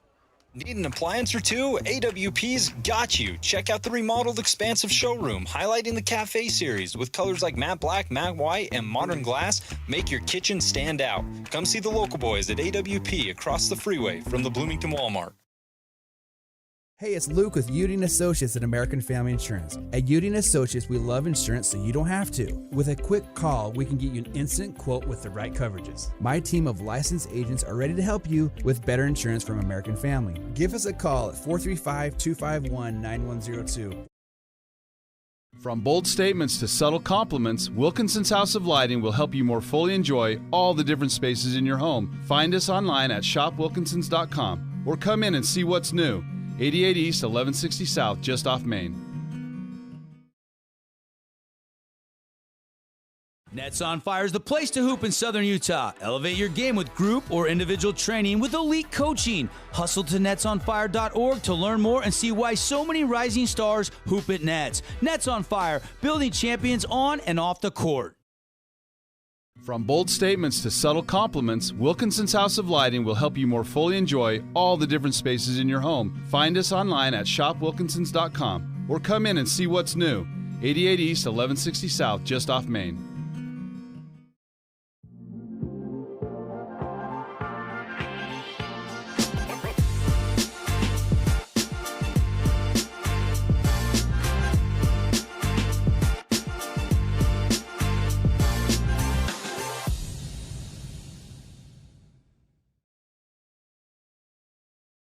At Intermountain Sports Performance, we've been training athletes for over 20 years, and we guarantee your athlete will improve speed, agility, explosive power, and reduce the risk of injury while working with the most qualified and experienced team in Southern Utah. Find us on Instagram at sportsperformance_IH to learn more. Relatives coming to visit? Not enough room? Or maybe you're looking to host a family reunion and need a house with a pool? Well, Red Rock Vacation Rentals has got you covered. From 2-bedroom condos to 10-bedroom luxury homes, they truly have something for everyone. Plan your perfect getaway or staycation. Visit St. George, Utah, vacationrentals.com. Hey, it's Marco from Coral Canyon Golf Course inviting you to play the course with the best backdrop in Southern Utah. Make sure you get out and experience great golf for a great price at Coral Canyon. Visit coralcanyongolfcourse.com or call us at 435-688-1700 for your tee times. Halftime here on the Fan Sports Network from Crimson Cliffs High School. 7-3 Crimson Cliffs leads at the half. Caden Formaster and Paul Ratliff with you here inside the broadcast booth this evening. Let's check in on some of the scores from across 4A, and these are the last updates that we have seen. But last update that I saw, Skyview trying to look for that upset alert against Provo. 20-7 was the latest score that I've seen. We'll see if I can maybe grab any sort of an update on that one. But as of right now, that is the latest update that I have for you. Stansbury in Ridgeline. Right now it's all Ridgeline through the first half, 21-7. And Ridgeline, of course, the number one team right now in the state of Utah. So no surprise that the number one team is taking it to number 8 right now, 21-7. Yeah, the Ridgeline Riverhawks, we saw them. I mean, I was up there last year for the state semis where they fell to Green Canyon. But this is a really good offense. Livingston, the wide receiver, and his dad is the offensive coordinator. They do such a good job with their play calling, and it's really inventive and kind of creative. They kind of get teams off schedule. So they're the preeminent favorite to win the 4A state title, and it's no surprise to me that they're cruising in this one. Yep, and then we have Park City is at Spanish Fork. Park City leading right now, 14-10 at the 7:09 mark in the second quarter. So that game right now a little higher scoring than the one we've got in front of us here tonight. But those are the scores of the 4 games across the quarterfinals right now in 4A playoffs. Now, there are some other games ahead of us too, you know, in different variations of football here inside of the state of Utah, whether that's 2A, 3A, whatnot, as they're getting much closer to championships. And right now inside the semifinals in 2A, for example, San Juan and Delta and Emory and Summit Academy. Those are the schools that are left there. In 1A, we have some 1A schools here in southern Utah that are left. Kanab is taking on North Summit tomorrow at 4 o'clock. Tomorrow morning it's going to be Beaver and Milford. So a few southern Utah schools around here. And in 3A, we have some schools as well going on as Morgan gets the best of Manti in that semifinal matchup. So Morgan headed into the finals. By the way, Morgan, one of the only teams to beat Crimson Cliffs. Yeah. And they're going to be in the state championship in 3A. One of those season opening games. Was that week 1 or week 2? That was week 1, if I'm not mistaken. Yeah, it was week 1. Yeah, and that was a resounding win for Morgan. It was a Then good they win. hung a lot of points on Crimson Cliffs. So yeah, they're preeminent favorite in their classification as well. Richfield and Grantsville are going to be facing off tonight. That one going to be kicking off any moment now. So that's some of the scoring. That's some of the schedule for you from across the state of Utah. And we've got ourselves a bit of a ball game here as it's, again, just a 7-3 game, anyone's game here. Crimson Cliffs will be receiving the ball to start the half, as a reminder there, with about 3 minutes on the clock at the moment. Neither team yet out of the locker room, so it looks like both coaches have a lot to talk to their teams about. One of the other fun things we got going on as far as schedules go, one of the biggest rivalries, if not really the biggest rivalry in the state of Utah, that's, of course, the Holy War, BYU and Utah going at it tomorrow evening. Yeah, and it's going to be a really fun one, as Utah, BYU obviously has huge ramifications around the state, but this year national implications, as BYU top 10 in the country, looking to win the Big 12, be that 4 seed, 3 seed in the college football playoff, and get a bye week, not have to play in that opening round and those home site games. So the big task is beating Utah, because remaining 3 games, they've got Houston, they've got Kansas, Arizona State, and Utah. So 4 very winnable games for BYU, and running the table very much an option for them at this point in the year. On the flip side, Utah lost 4 straight. It's been a nightmare of a season, but hopefully they're able to have one solid effort at home, and Isaac Wilson has a good game, but it's going to be something to watch tomorrow night, and we got something planned for it, Kate. We do. We've got ourselves a little watch party going on here in southern Utah for this game over at the Bloomington Country Club. They've opened it up to the public for this watch party tomorrow night, where you can go out, grab some food. The bar's going to be open, so a lot of fun stuff going on at the Bloomington Country Club. So I've been telling people, I said, if you have that kind of a split household, and you know it's just going to turn into a fight, take it to the Bloomington Country Club, because you're going to be less likely to fight in public. That's right. Less likely to fight in public, more people to fight with. Or if you do fight, you're going to give more entertainment to the people that also go. So, you know what? Just come along one way or the other, right? Liking that. I like it. I think it's a good idea. So that's what we got going on tomorrow night with the Fan Sports Network, a little bit of a watch party going on at the Bloomington Country Club. And, of course, we'll see you there with some great food, great company, great drinks, all sorts of good stuff over there at the Bloomington Country Club. Halftime getting ready to close up here shortly, if we could get the teams back out on the field. Green Canyon now out of the locker room and making their way back out onto the field now. Still haven't seen Crimson Cliffs. They're a ways out tonight still from coming back out from the locker room. So hopefully we see them sooner than later, and we'll get things back up and running for you in the second half of play. Again, good first half, defensive first half, although the offense has been doing what they need to do. It's just the defense is getting stops in good spots, you know? The offense moves the ball far enough. The defense gets stops where it's just far enough to say, should we go for it on 4th? Maybe we should, and you don't convert. Or a turnover happens or something, right? There's been just a few reasons, but it's just been methodical. The clock's moving. Yeah. The clock is just ticking. A lot of running the football and a lot of completed passes, no penalties, no turnovers, no injuries. It's just been a very crisp, clean moving football game. And one of the fastest games we've had all season, first half-wise. I mean, that was less than an hour for that first half. That's right. Yeah, it's been crazy how fast this one has gone. I don't think I've been at a game yet this season that has gone this quickly. But I say that through the first half. We'll see how the second half is for us. We're going to take a break. When we come back, it'll be the start of the second half of football here on the Fan Sports Network. Crimson Cliffs leads 7-3. Quick 2-minute break. We'll be back after this.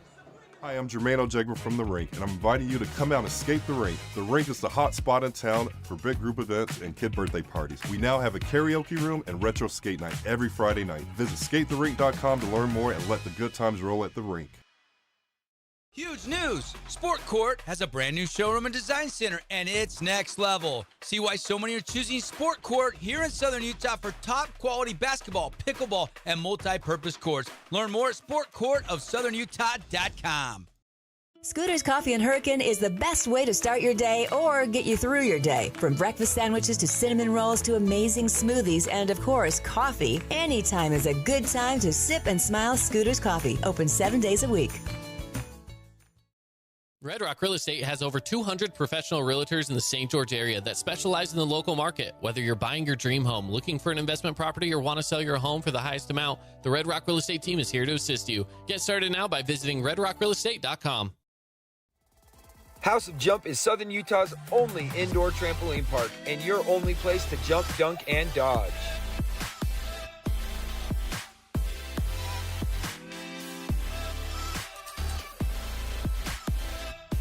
Head on over to our house, the House of Jump.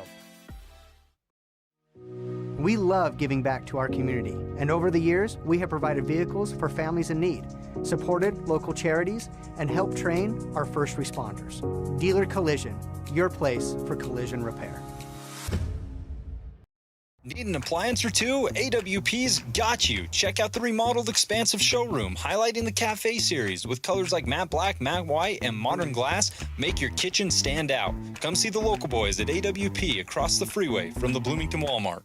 Welcome to the Back Nine. We bring the world's best courses to you. Elevate your game at any time with 24/7 access to top-tier golf technology and expert PGA instructors available. Back Nine Golf is a place to improve your swing for all ages. Join us today. Second half of football for you here on the Fan Sports Network.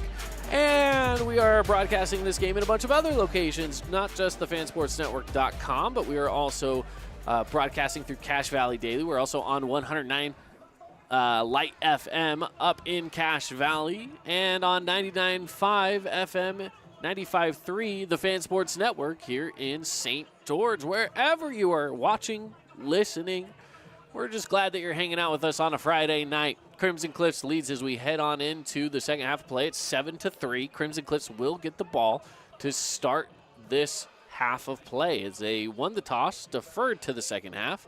So we're going to be seeing this Mustang offense take control again. Now, this has been, again, a very good defensive game. Good defensive stops have come at the right times for these, for both of these defenses. Again, Green Canyon was able to get it down into the red zone. They got it down to about the 7-yard line. That's where they were kicking a field goal from, was the line of scrimmage set up at about the 7. And just decided, hey, a 4th and 5 isn't worth it. We don't want to risk it. Let's kick that field goal, get the first score of the game. That's how they got their first score. Then it was Crimson Cliffs a while later, as they late in the second half were able to get a good stop. And it was a deep pass down to the near sideline and brought in for about a good 24-yard play to get him the first score of the game for the Mustangs. And again, final score right now of 7-3 as we round out the first half. Kick is away to start things off in the second half, and it falls off the shoulder. Trying to bring it in was Caden Garcia. Casey goes off his shoulder and into the end zone, so they're going to set up with a touchback at the 20-yard line. And this offense, fresh off a touchdown drive last time out. Let's see how they look here coming out of the second half. Obviously, Coach Wayne, one of the better coaches in the state, and making adjustments at the halftime break. So let's see if this offense is any different than we saw in the first half. A little slow. 4 receivers split. Snaps away. It's going to be a handoff, and Christiansen will roll around for a gain of 5. Yeah, McCord is the workhorse in this backfield, but we haven't seen much Van Daly tonight. He had such a big game last week, and it's been McCord's backfield tonight. Another snap away and another handoff. No gain on the play. They might give him a yard, but not a lot of room to run. Third down. And this is the problem. You know, if you want to go fast, it's great. You know, you run the quick plays, get up to the line fast, get the defense off balance. But if you only have, 6 yards on your first 2 plays, got to slow it down here on third down, which they have. They go trips near side with Sherritt lined up in the gun. He's got McCord to his back.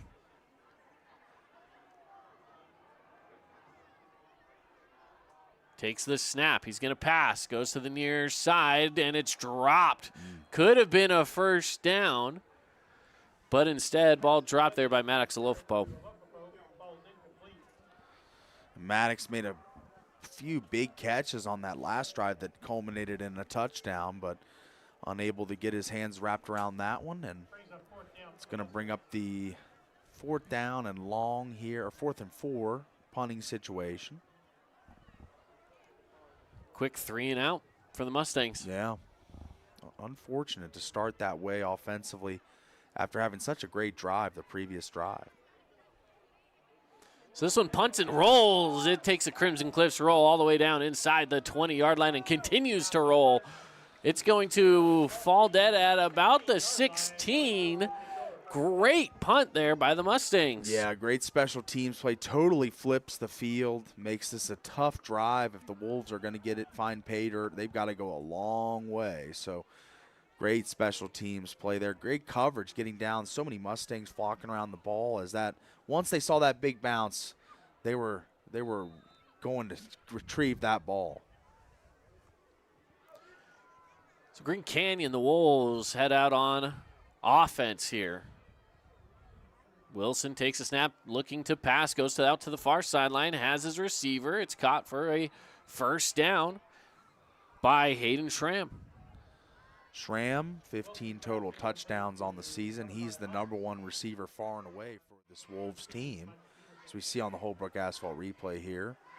Just makes a nice little out route, catches the ball with his hands, and moves the sticks. So fresh set of downs. Fabulous Freddy's first down here. With the ball at about the 22-yard line. Low snap. Wilson picks it up, gets his receiver across the middle.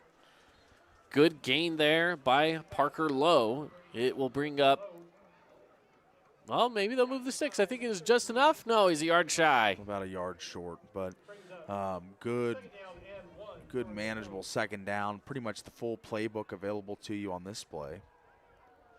Maybe take a shot. Shown some more passes early on in this second quarter or the second half. Another one. Looking to pass again. Rolling away from some pressure. He's going to tuck it and try to run. Runs back to the opposite side. Decides to dump it away. Ball tipped up, nearly intercepted. Getting way up in the air there was number 35, Joshua Alvey. Yeah, Alvey was up high, showing that vertical leap. But what a play by Wilson as he was maneuvering through that backfield. Numerous rushers confronting him, and he's just ducking and dodging and diving his way away. And finds an open receiver, just not quite enough air on that ball to get it over Alvey. And he could have easily ran for that first down, but I think he knew, hey, it's a 3rd and 1. I want to take a shot. That'll be cool. As they go handoff here, and it is a first down and a plenty extra here for Micah Jenkins. Micah Jenkins held it relatively in check in that first half, but he showed there the burst and power he has to truck forward there to get those hard yards. 3rd and 1, 3rd and 2, always tough for a running back to pick up. But he's able to get it done there and move the sticks for these Wolves, and looking good on this drive once again. Snap away. Looking to pass, going out to the far side. Open receiver had to jump up for it and was not able to bring it in. Colby Knight was the intended receiver. It'll be second down. And the Wolves definitely being more aggressive in the second half as they've taken some vertical shots. We didn't see any pass over 15 yards in the first half. They've already taken a couple in the second half. Running game still good. So I think this attack that they're showing in this second half going to be much more potent if they can hit on some of these long pass plays. Second down, they go for a run and stopped up immediately. Micah Jenkins had nowhere to go except for 1 yard in the right direction. So it will be 3rd down, and again, they'll give him a yard, so it'll be 3rd and 9. 3rd and 9, 3rd and long here for the Wolves, and let's see what they draw up here. I would look to Schramm. You know, he'd be my #1 option here. He's been the #1 option for Wilson all season. Obviously, my backup plan would just be Wilson taking off on a scramble and trying to pick it up, but long distance here to get. Here we go. Looking to pass, rolling out, going to tuck it and run. He's got the first down, but he's got past the line to gain, past the original line of scrimmage, my goodness, but not to the line of gain is what I was meaning to say. So it is going to bring up 4th down and short by about 4.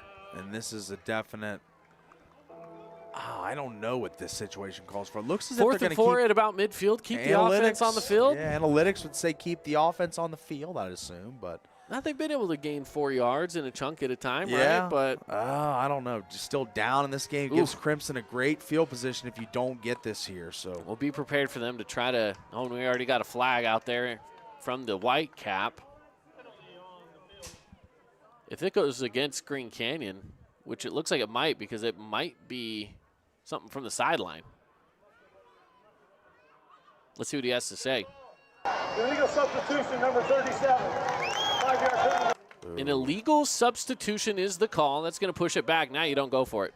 You can't go for it here on a 4th and 4. Now it's a 4th and 9. Yeah, much different scenario here.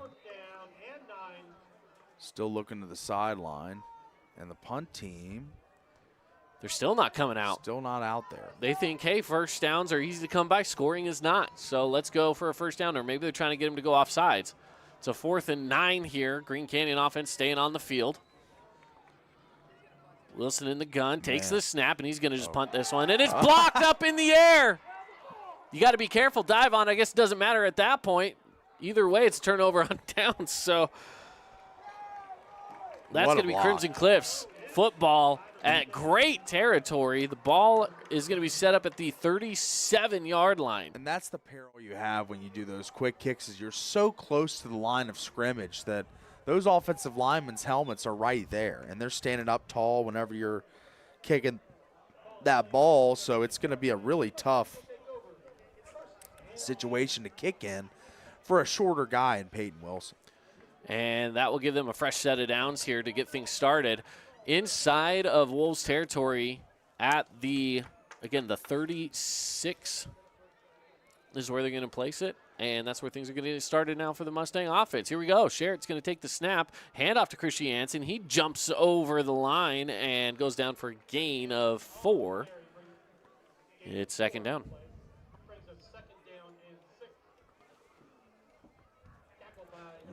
One thing we don't see a ton from McCord there is that little baby hurdle over the lineman that had fallen onto the ground. Yeah. So he goes on a handoff again. Some pressure coming in from behind. He sweeps around to the near side. Has a bit of an open field as he makes one man miss. Goes all the way out of bounds. It's a gain as a late hit. Plenty of flags coming out. Big gain on the play by McCord, Christian Jansen. As he maneuvered, as we see on the Holbrook Asphalt replay here, as he gets to the outside edge, stiff arm, and then just a little late pull down there by the Wolf defender, and he kind of spiked the ball down. Didn't like that, and he's going to get the call there too.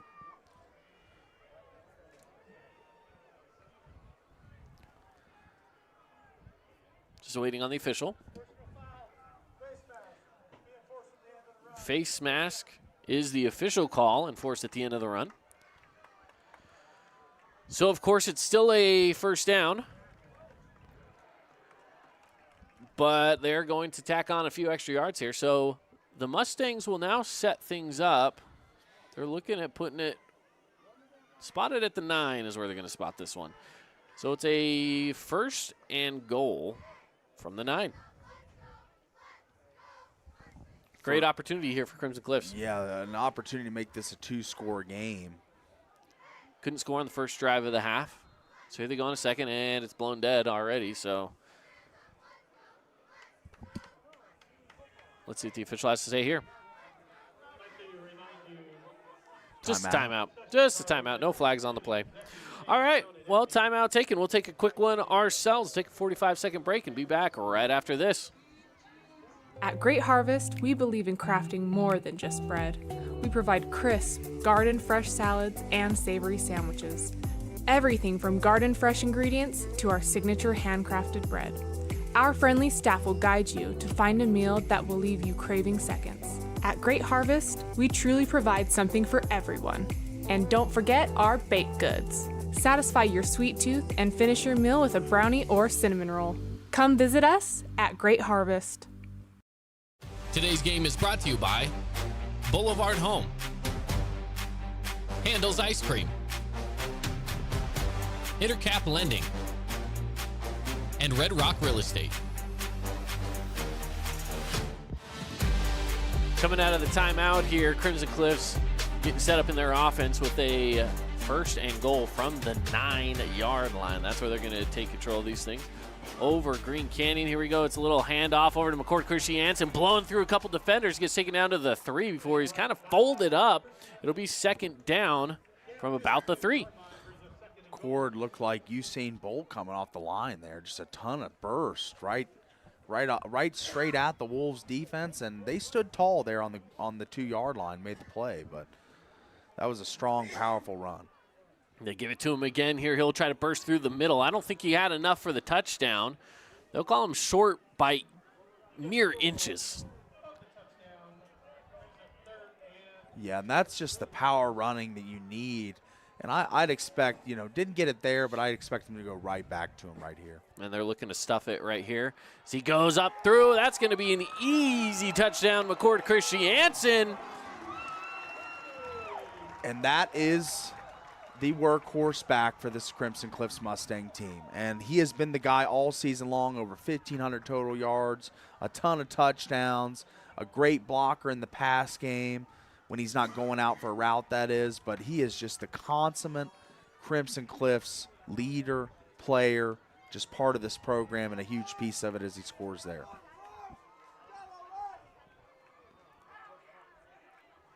Big opportunity there by Crimson Cliffs to get on the board again here. First time in the second half, 13-3, extend this game. Looking to make it 14-3 here with the extra point. Here's the snap, and the kick is good. So Crimson Cliffs goes up 14-3 after the McCord Christiansen few runs in a row, taking 3 in a row to get you all the way in for the score for Crimson Cliffs. 14-3 on the Fan Sports Network. 30-second break. We'll be back right after this. Own property and want to rent it? Then you need the right team with 11 years of local experience, a staff of over 25 employees, and a 4.9 Google rating. Aim to maximize your rental income and find quality tenants while keeping turnover low to increase your revenue and truly maintain your property. Learn more at redrockpropertymanagement.com. This cheesesteak is so freshly grilled, you can still hear it sizzling. I can hear it too. Me too. Actually, it's the Hello? Cheesesteak? grill. Grilled right in front of you. It's a Jersey Mike's thing. Salivating over some Jersey Mike's up here in the booth after our latest video ad. We've got ourselves 6:03 left to play here in the third quarter. Crimson Cliffs coming off of a scoring drive, 14-3. Crimson Cliffs leads.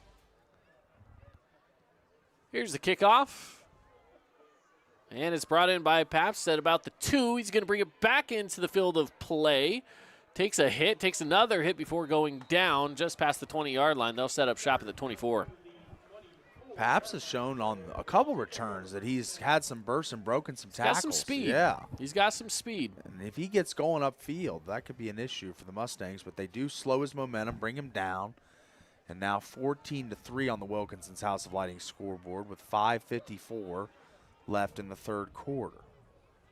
1st and 10 to start this drive. It's the Wolves going with 4 near side. Why am I feeling like a trick play is about to happen? Maybe not. They just go with a nice little screen here.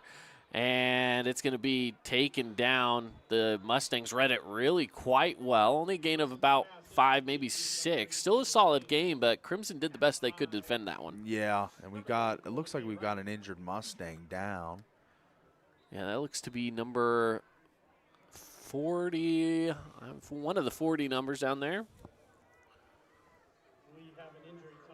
And it's Bryce Strickland? Strickland, if I'm not mistaken, number 40. Okay. Just trying to stretch out his leg. Must have got a little cramp down there. It is going to be 2nd down. And 3 coming off of this injury timeout. We'll keep it right here. Timeouts today, of course, brought to you, as always, by Udi and Associates. If you want a great service on rates, on home, auto, or life insurance, call Luke today, 435-251-9102 for a free quote. See how much you can save.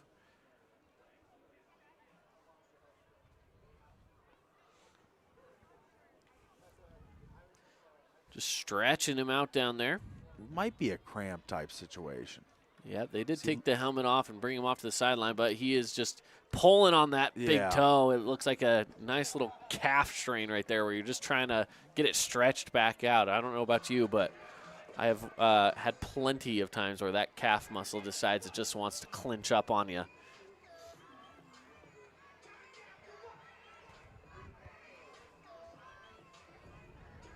Yeah, I've had the calf cramps. They're one of the more sharp pains you can get. It's not a good feeling at all. So hopefully that's all that is. 2nd and 4. Here's the snap. It was low, and Wilson's going to roll out of it. Dumps the pass away. It's a 1st down right at about the line of game. Getting an extra yard is Hayden Schramm. Schramm's been the money man for Peyton Wilson this entire year. High touchdown totals, over 1,000 yards, 1,041 on the season. He's been a guy that makes plays for this Wolves offense when they need it. Let's see. We got a guy deep in the back. Yeah, they did this play before. This one worked out really well last time. Here they go again on a deep screen play, and it's going to burst through. Wow, I thought it was going to go down there, but he decides to burst through. Shandon Thane all the way to the line to gain and maybe just enough extra. It's going to be a first down here for the Wolves, and they're going to try to move this thing quick here with the ball at the 45. They set up in the exact same formation, switch sides. One receiver way in the back. Do they go back to him again? They do, and it's Thane again. Looking for a screen from receivers, evading a few of them, and it's a 5-yard gain, second down. I didn't know that running towards the line, we see that in the Arena League maybe and some of the other off-script leagues. I did not know. They're doing it again. Yeah. They're going 4 near side with Thane in the backfield. They got to send more defenders on this side if they want to defend it better, but instead they go draw play here, and Wilson gets hit pretty quickly. He spins out of it. That was Max Griffiths on the takedown, but wasn't able to wrap him up enough. It's a 5-yard gain. They'll move the sticks. A little decoy there from the Wolves as they use that backward, the way back screener. They did as 3 kind of plays in a row. You know? Yeah. And run the other way from it. It's pretty effective. That was pretty smart. They're lined up in it again. You can't even see this one. He's off the screen. Ooh. Oh, and it's ball drop. They go down with it. I don't know if that was considered a backwards pass or incomplete, but they're going to say it was incomplete. It'll be second down. Mustangs got it figured out now. Yeah, it worked a few times, but now they seem to have gotten they've gotten a grasp of what's going on every time you see that deep in the back. They're still running. Line up in it they again. like it a lot. I don't know what to call this formation lot. here. We'll call it a deep screen or something like that. How's that sound? The deep screen, because they're looking to it. Nope, he's going to cut back inside on the keeper. Wilson with room ahead and a couple of blockers. He's all the way down inside the 30-yard line to the near side. Big time run and a gain of 16. That's going to get a chorus of cheers from the Wolves faithful as what a play that was. As we see on the Holbrook Asphalt replay here, Wilson just maneuvers all the way to the other side of the field. Must have run like 60, 70 yards on that play as he picked up the first down for the Wolves. I mean, he ran, think about it, he ran 15 vertically and about another 45 horizontally. So, Yes. yeah, you're about right. Yeah. First and 10. Setting up at the 27, looking to pass. They go near side. It's caught, and he's going to be brought down to the 20. That was Hayden Schramm again. Tackled by Michael Peterson, the junior defensive back. Made a nice sling down tackle there, but not there in time to break up the play. Still a completion and makes it a second and short here. Second and 3. Manageable. A lot of manageable downs and distances. We for got the that Wolves. deep screen set up again. Are they going to go to it? They will. Caught on the run and brought down for a gain of nearly 5 or so. It's enough to move the sticks, and they're inside the red zone. And that's one of the more creative play calls I've seen thus far this season. You know, having that guy getting the running start towards the line of scrimmage, flicking it out to him. It's a timing play, too. Yeah. Well, you have options with it. You Yeah. have a few options. You can go with that screen, and again, it's kind of a running screen like you talked about because Thane over there, Shandon Thane, has been the go-to guy. He's set up in it again. If you only see 10 players on your screen for the Green Canyon, that's why he's just off screen. He kind of jab fakes here and brings it back to the inside, and Wilson's going to go down. That's the other thing he likes. He likes a little jab fake, like he's going to throw that direction and then just take it himself. So they kind of got 2 plays with it. Yeah. They got a couple plays they can work off of with it, and it's been super effective because Crimson allots a defender just about every play to that deep screener. So you're taking one of the 11 guys out of the play. That's right. That's right. So it'll be 2nd and 4. And for those listening on the radio, when I say a deep screen, they send out what looks like trips far side with one receiver 7-8 yards behind them. They're going to go up the middle on this pass. Broken up, picked off. Bringing it out is McKay Wright down to the 15. He'll go down at the 20-yard line. The Mustangs pick it off at the goal line. And that's what senior leaders do for you. Is he snared that ball. I'd love to see this. Here we are on the Holbrook Asphalt replay. Just tips it to himself. One-handed and just runs it back the other way. What a beautiful play. And that feels like a momentum shift in this game. It really, really does. So That's a huge, huge play by your biggest leader, making a huge play defensively. Major candidate there for our Appliance Wholesalers Plus Playmaker Play of the game. Absolutely. We've seen 2 big stops now inside of the red zone against Green Canyon. Crimson Cliff's defense has come in clutch a few different times. They're going to take a timeout here. We've got 1:41 left to play here in the third quarter. 14-3 Crimson Cliffs leads on the scoreboard. We're going to take a 30-second break, and we'll be back right after this message. Your child's sports journey starts with the City of St. George Recreation. From their first steps on the quarter field to becoming a star player, our youth sports programs are here to develop talents and teamwork skills. So get out and play. Check out all the sports and get signed up at sgcityrec.org. Scooter's Coffee and Hurricane is the best way to start your day or get you through your day. From breakfast sandwiches to cinnamon rolls to amazing smoothies and, of course, coffee, anytime is a good time to sip and smile Scooter's Coffee. Open 7 days a week. Inside the timeout here, brought to you by UD and Associates. Skyview and Provo. This game is getting close to being a final here, but it is 26-20. Skyview leads. They do have the ball as well with 1:38 left to go. So see if they can close it out and get the upset over Provo, or maybe Provo can make some sort of a miraculous comeback. We'll see. 1st and 10 for the Mustangs. They go handoff on the first play out of the timeout. A big handoff up the middle to McCord Christiansen. He'll go 15 yards down the field. And that's the burst. And the offensive line starting to tire down the Wolves a little bit. This hulking offensive line for the Crimson Cliffs Mustangs. Been dominant all season. Wanted to see if number 66, Caden Wilson, had made his way back out onto the field for the Mustangs O-line. He was shaken up earlier, getting treated to. Wanted to see if he came out after the half. Let me see. I believe he is out there. He is out there. Yeah. Good to see. Over on the left side of the line. Snap is away. Passing out into the flat and caught by Alofapo. Maddox Alofapo takes it out for about a 6-yard gain to the far sideline.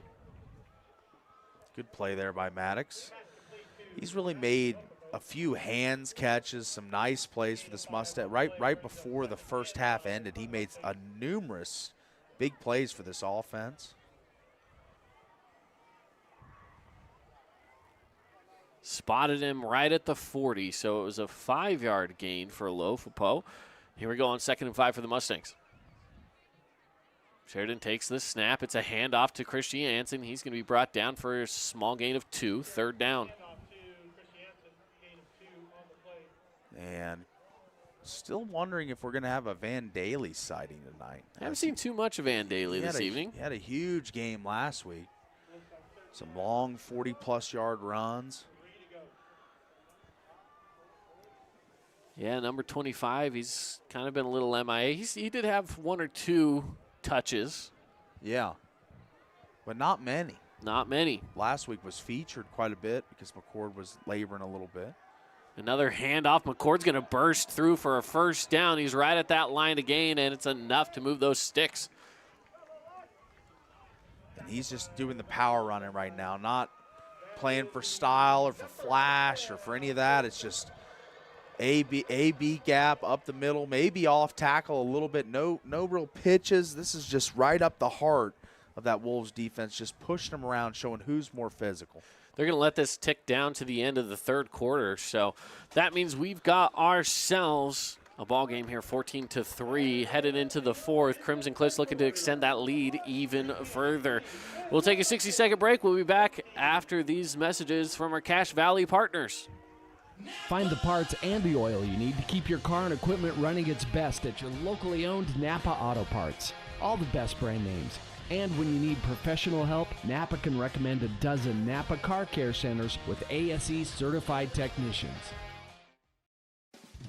Make it 3 years in a row. Advanced Heating and AC is honored to be Best of Northern Utah Gold Medalist. Thank you for your support and vote of confidence in their company. Advanced Heating and AC online at advancedheating-ac.com. Searching for copiers and printers? Les Olson IT has what you need. Find reliable HP printers, award-winning Sharp copiers, and high-end Ricoh graphic systems. Les Les Olson IT. Green Canyon High School would like to say thanks to all their Alpha sponsors for supporting Green Canyon sports this year. For a list of sponsors and other athletic information, visit greencanyonhighschoolathletics.org.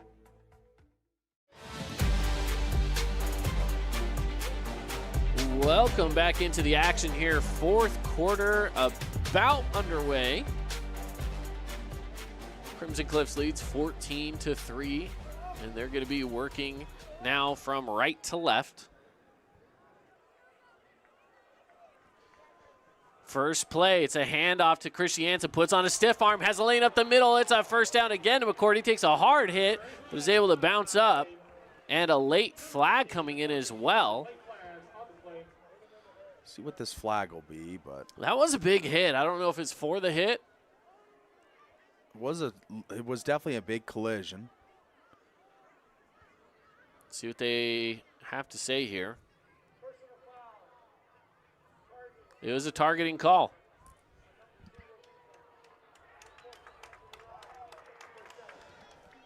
Yeah, targeting will indeed be the call, and it'll be down at the end of the run. So for Crimson Cliffs, that targeting call is going to push it an extra 15 yards downfield after the run, after a great 11-yard run. So ball now at the 29-yard line. Yeah, I think that targeting at the high school level a little different as there's no ejection. No ejection. Yeah, which is huge. Hand off to Christiansen again. He takes it again to the near sideline. Takes another big hit and goes down for a gain of 6. Maybe just 5 on that one. McCord's been really the focal point of the offense tonight. Riders shared kind of a limited day passing. Not many attempts. They haven't had to with the way McCord's been running. Oh, penalty. So instead it's a holding call against the Mustangs. So that's going to bring it back a little bit. So penalty flags flying both ways. We didn't see many penalties at all in the first half. Oh, and here we go. Instead of it being a 5-yard gain, they go 10 yards in the opposite direction. So really it's a net loss of 15 if you're looking at it that way. 1st and 20.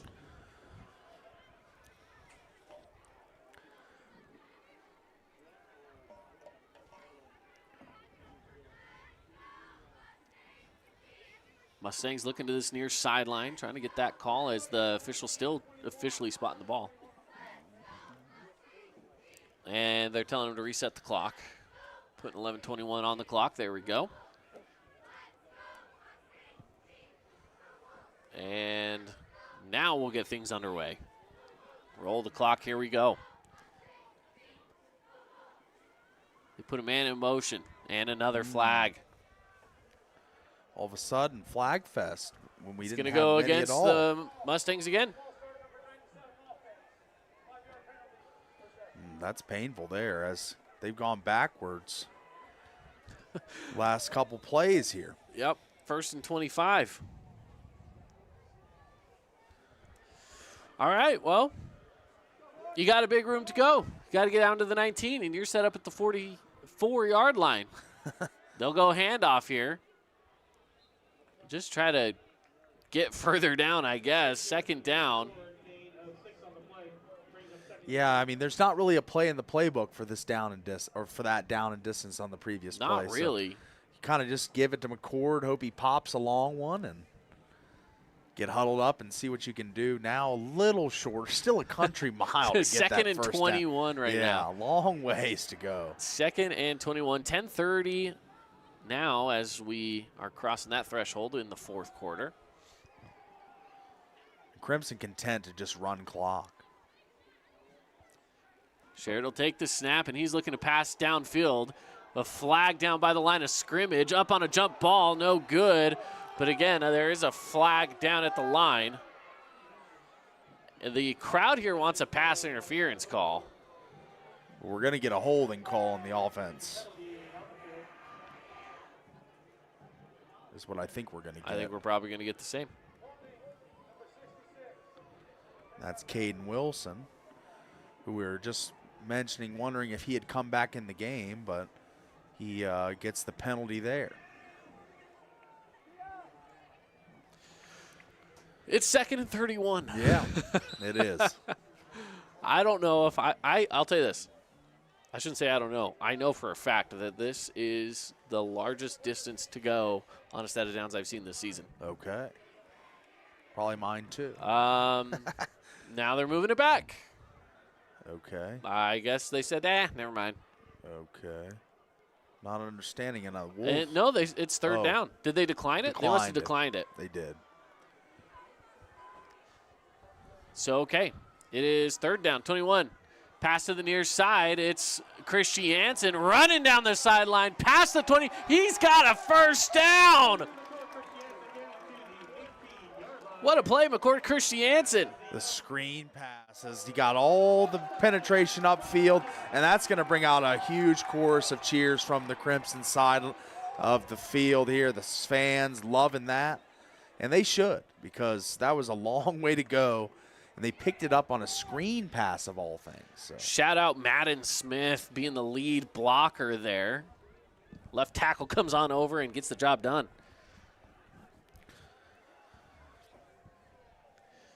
So here we go on a 1st and 10. It's another handoff. Slips one defender. He's past the 10. He's looking for the goal line. He's in. It's a touchdown. Touchdown, Crimson Cliffs, and the momentum, and it is bursted now. They've got it all. It's all on the side of the Mustangs, the mojo at an all-time high tonight, as McCord Christiansen just shows that there's a lot of good backs in the state, but he's vying for that top spot every time he steps on the field, as he is just a stud in every sense of the word. And they're up on the Wilkinson's House of Lighting scoreboard, 20-3, pending this extra point. What a run there by McCord Christiansen. He's feeling it right now. Two Screen. big runs. Yeah, the play before. Yeah, he's taking a few beautiful plays as there's a flag coming out on the extra point. The extra point was good. If the flag goes against Crimson Cliffs here, they might have to give it another try, but otherwise, you'll take the score.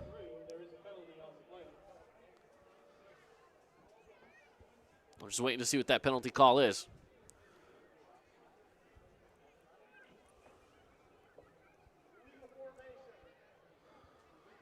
An illegal formation. On the PAT? On the PAT. I have never seen an illegal formation on a PAT. So they try again.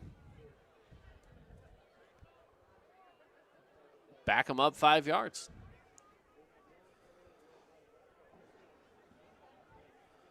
I'd love an explanation as to how that was an illegal formation. I didn't notice it myself. Looked like any other PAT lineup, but nevertheless, legal formation and backs him up 5 and makes the attempt a little tougher. Yeah, just a hair further. Little tougher. This is just a 25-yarder now.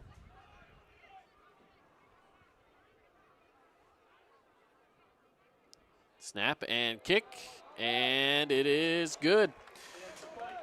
So they get the extra point anyway. 21-3, Crimson Cliffs leads with 9:37 left to go in the first half. We're going to take a break and be back right after this word from our local partners.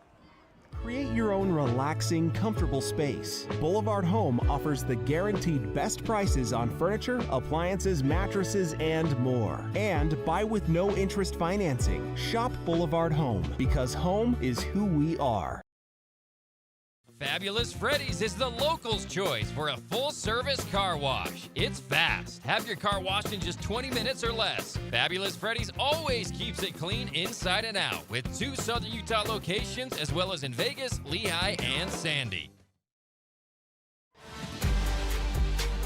Just an update for our viewers and listeners here. Skyview gets the win over Provo, the upset win. They had the Provo Bulldogs on the ropes. Provo does score a late touchdown. Tried to go for an onside kick. Wasn't enough. Skyview was able to just run out the clock. They get the win, 26-20. Winner of this game will go on to face Skyview in the next round up at the University of Utah. As this kickoff is brought in at the 6-yard line and bringing it out through the middle. That is Peyton. Well, it's number 1. Is that Peyton Wilson? I think it might be Peyton Wilson. It's only number 1 I got on my roster. Pretty good guy to put back there. Listen, he's an elusive athlete. You do what you got to do, and it was Peyton Wilson as he's hopping into the huddle now. So I was surprised. I thought, there's no way that's the same guy, right? That's the same number 1. That might be the first time we've seen a kick returner from or a quarterback. Quarterback double as a kick returner. I have never seen that. Not at the high school level. Yeah. You might see that in Pee Wee football when you get that one kid that's really that's the good. athlete. He's the coach's son or something, you know. Yeah. 1st and 10, rolling out to the far side. Still looking down to pass. Gets it to the near sideline. Caught by Hayden Schramm, and it'll be a 12-yard gain down to the 45-yard line. They've got to get the ball moving, but they're smart trying to stop that clock and get out of bounds because they need 3 drives. Yeah. They need 3 drives to win this football game right now, and a couple of stops against Crimson as well. Stops are key too, and that's something they haven't been able to do much in the second half. So, but first things first, got to get points on the board.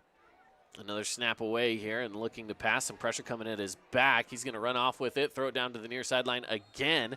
And I believe again it is Hayden Schramm, and it is. It's another first down on this time a 13-yard gain. So quick 25 for the Wolves to get into the 43. And stopping the clock too, while keeping the clock not moving at all besides the duration of those plays.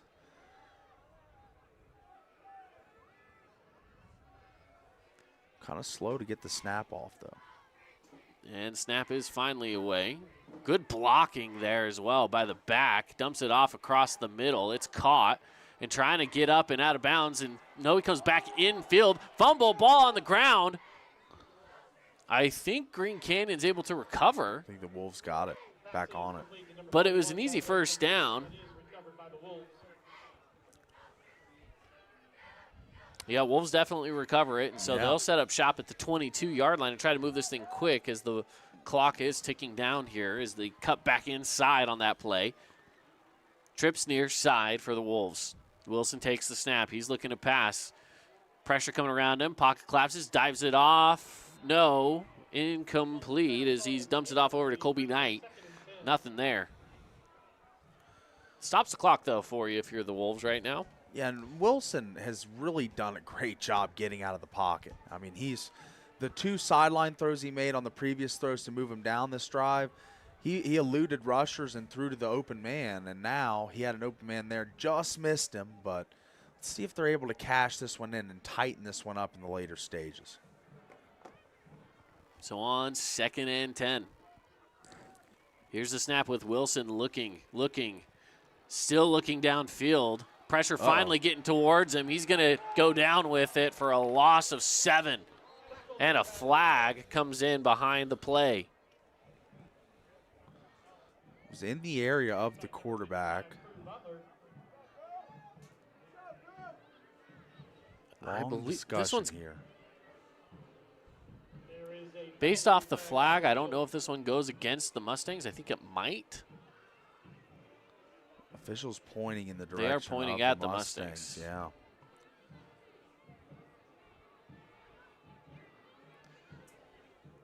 Well, now the officials conference a little bit more. The Whitecap going over to talk to Green Canyon coach.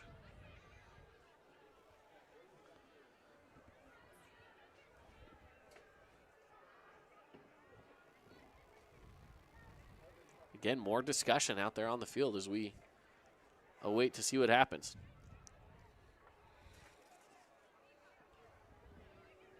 It's going to go against the Mustangs. Still not sure what the call is, but they are going to spot this ball at the, I believe that's, putting it at the 14-yard line. It'll be 2nd and 1.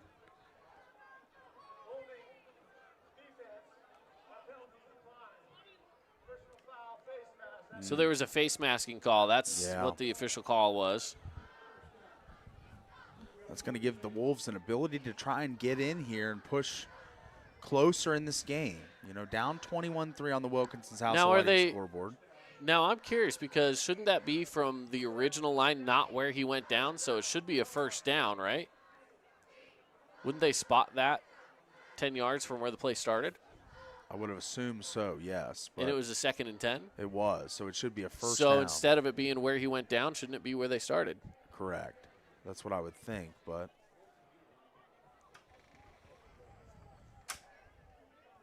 And they're conferencing again because the coaches are asking the same question. Hey, shouldn't this be a first down? Yeah. Very valid. I'm not quite sure how. Okay, now they're talking some more. They're talking some more. And I believe it should. I believe it should. This should be a first down at the 12. Because it's from where the play started. It's not one of those that was after the play was over because it was on the takedown of the play. Sure.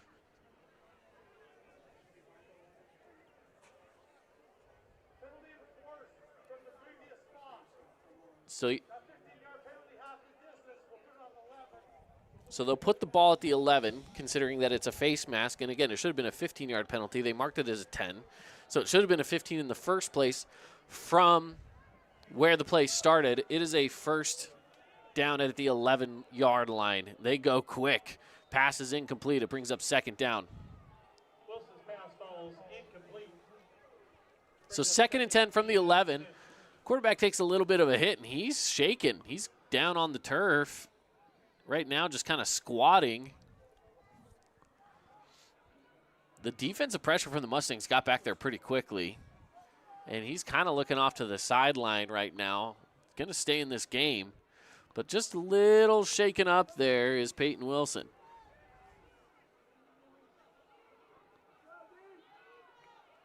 But fighting through it here, obviously in the later stages of this game in the season, so need him out there. Takes a snap, dumps it off, gets it into the backfield to Shandon Thane. He's going to go down for a loss of 2. Yeah, Thane been the guy on that deep screen, I guess we're calling it, right? That deep screen, I like that. I'm calling it the deep screen. Okay, I like that. And Thane been the guy. He was shaken up earlier in this game, but came back and has been an impact player tonight for the Wolves. They're going to that deep screen again, by the way. They love that look. Because they can do the hesitation draw off of it. Keeping it himself and going up the middle with it. It's a touchdown over to Hayden Schramm.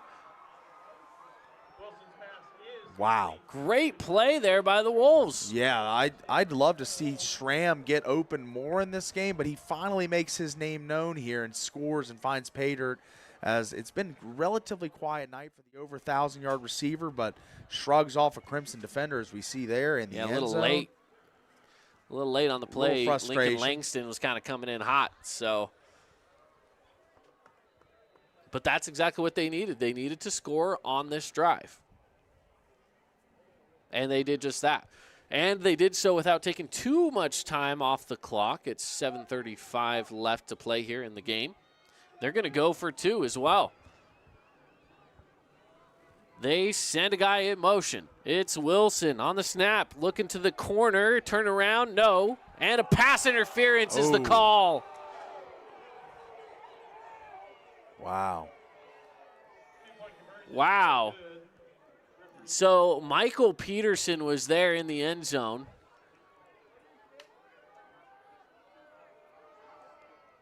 They decide to go to the other side of the line. We talk about that deep screen. Yeah. There's one receiver solo on the other side. They go to that one receiver solo. The pass interference call comes. Now, here's the thing. They're trying to go for 2 from the 3. That goes half the distance, so they're going to spot it at about the 1.5 here. And so going for 2 again, if you're Crimson, you got to make another stop.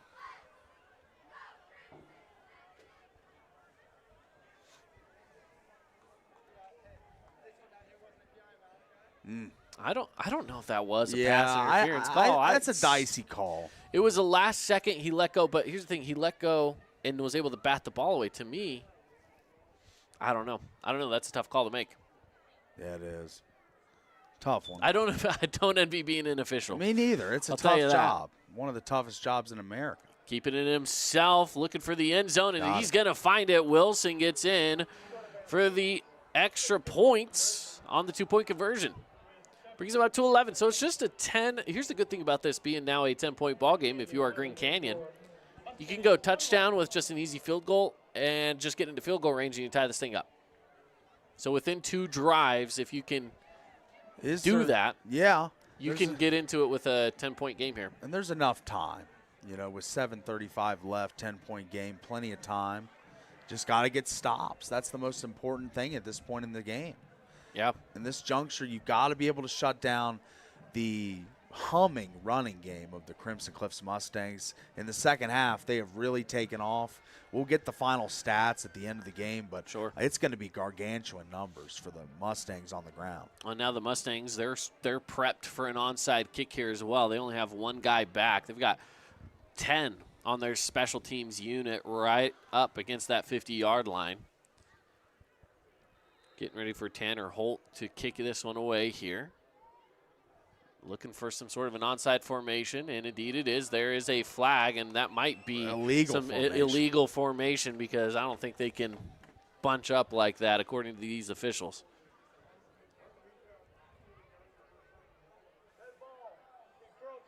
An encroachment call, forcing them to re-kick. And instead of kicking from the 40, they'll back this thing up. So now they have to kick from the 35 on the encroachment call.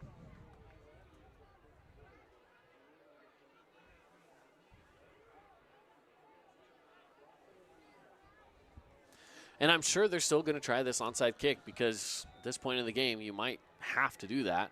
If you don't get it back, Crimson's got a good opportunity here. They let this one go. Yeah. And Crimson's able to get on top of it. Good recovery there. That was Maddox Alofapo, and he comes hobbling off, so that's not good for Maddox Alofapo. He's looking for some trainers. That's kind of a weird formation. I wouldn't think that'd be allowed in high school, that bunch and just running straight out. I mean, I don't know. Man, he is in some pain as one of the took a trainers hit. come to see him and ask what is going on. The offense heads back out onto the field here, but they're looking at his either knee or ankle on the, I believe it's his right leg over there. We'll try to bring you some updates if we can get any, but we do have a 1st and 10 for the Mustangs. Snaps away, Sheridan's going to hand it off. Not much of a gain there, just a yard. Brings up 2nd down. But that's been the focal point of this offense in the second half, has been running the football. Ryder Sheridan not been asked to do much at all in the second half. No. Because they've been so effective running the football. And now running the football, obviously aided by the time on the clock. You want to keep running it if you're able to pick up 1st downs. And again, this is 2nd and 9. Sherritt takes the snap. He goes handoff again to Christiansen. Christiansen bursts through the defense and picks up 8. It'll bring up 3rd down. Maybe just picking up 7. It'll bring up 3rd and 2. Yeah, not much to go here on this next play because he just kept trucking. He kept those feet grinding and moving and just not giving up on a play. McCord Christiansen he's like McKay Wright, those just consummate Mustangs that are program builders, guys that you can lean on, leaders. And they're leaning on him right now. Well, Maddox Alofapo is up, and he's getting water, walking around on the sideline, just getting stretched out. So it might have just been some sort of a cramp, potentially. I'm not sure. Snap is away, and it's another handoff bursting up the middle. It's enough for a 1st down. Another fabulous Freddy's 1st down. As we hear the horse chime from the Mustang PA, and they're just moving this football right on down the field with 5:56. Not much time for a team that needs possessions in Green Canyon. Both teams have 2 timeouts left as well. They're just going to keep on running the football. I would assume Green Canyon's going to wait until it's under 5 minutes and maybe to try to get the ball in their hand before they start using any timeouts. They want to keep those in case for some reason they can't get out of bounds. But right now they're just looking for defensive stops. Here we go. Sherrod on the handoff, and again, this is Christiansen taking it near side with blockers upfield for him. He does go down at about the 22. It was just about a 10-yard gain. They might give him 9. And what a smart play as he fell down in bounds there, as he knew he wanted to keep that clock rolling, and did. As he was running out of real estate there, they were trying to usher him out of bounds, but he was smart, got down intentionally to stay in and keep the clock moving. So on 2nd and 1, Crimson Cliff's definitely taking their time right now. Get the play, which just about a given is going to be a handoff kind of a play here when you're just trying to eat some time and it's 2nd and 1. Sure enough, they go handoff again to Christiansen. He gets a first down plus about 5 extra, maybe a total of 5 on that one. It's another first down. And the offensive line has really dug in the second half. That's been the biggest improvement. McCord was running hard in the first half. Yeah. The line was giving up some penetration and pressure. This second half, it has been a totally different script for this offensive unit on the line. 1st and 10 from the 17-yard line. Excuse me. Just about 4 minutes left to play here. Mustangs driving. Here's the snap and the handoff. This time it's Van Daly who's checked into the game, and he goes down after a gain of 3. Yeah, Van finally making an appearance. Good to see him out there, as he was the stalwart last week, the workhorse. Well, Green Canyon does take one of their 2 timeouts here. And it's going to be a 2nd and 7 for Crimson Cliffs. They lead 21-11. We'll take a quick 30-second break, and we will be back. 3:56 left to go in the 4th quarter. Crimson Cliffs leads. Hey, St. George, this is Brian. I'm the new owner of your local Everbowl. Looking for a delicious, nutritious meal? Come to Everbowl. Our acai bowls are packed with superfoods to fuel your day. And it's where Region 9 sports fans fuel up. At Grass Creek Construction, they put their heart and integrity into every build. Their team is committed to delivering top-quality commercial projects that stand out. Integrity is their competitive edge. Building with passion, building with purpose, proud sponsor of local sports. Coming out of the timeout here, again, 21-11. Winner of this game will face Skyview in the next round up at the University of Utah. Skyview getting that win over Provo, if you missed out on that information. And we might have some Skyview fans checking in at this one just to see who the competition's going to be in the next round. So if you are from Skyview, welcome on into the broadcast here. This is a handoff to McCord Christiansen. He breaks through one tackle and down inside the 10-yard line, right about at that line to gain. I think it will be a 3rd and 1, however, not quite enough.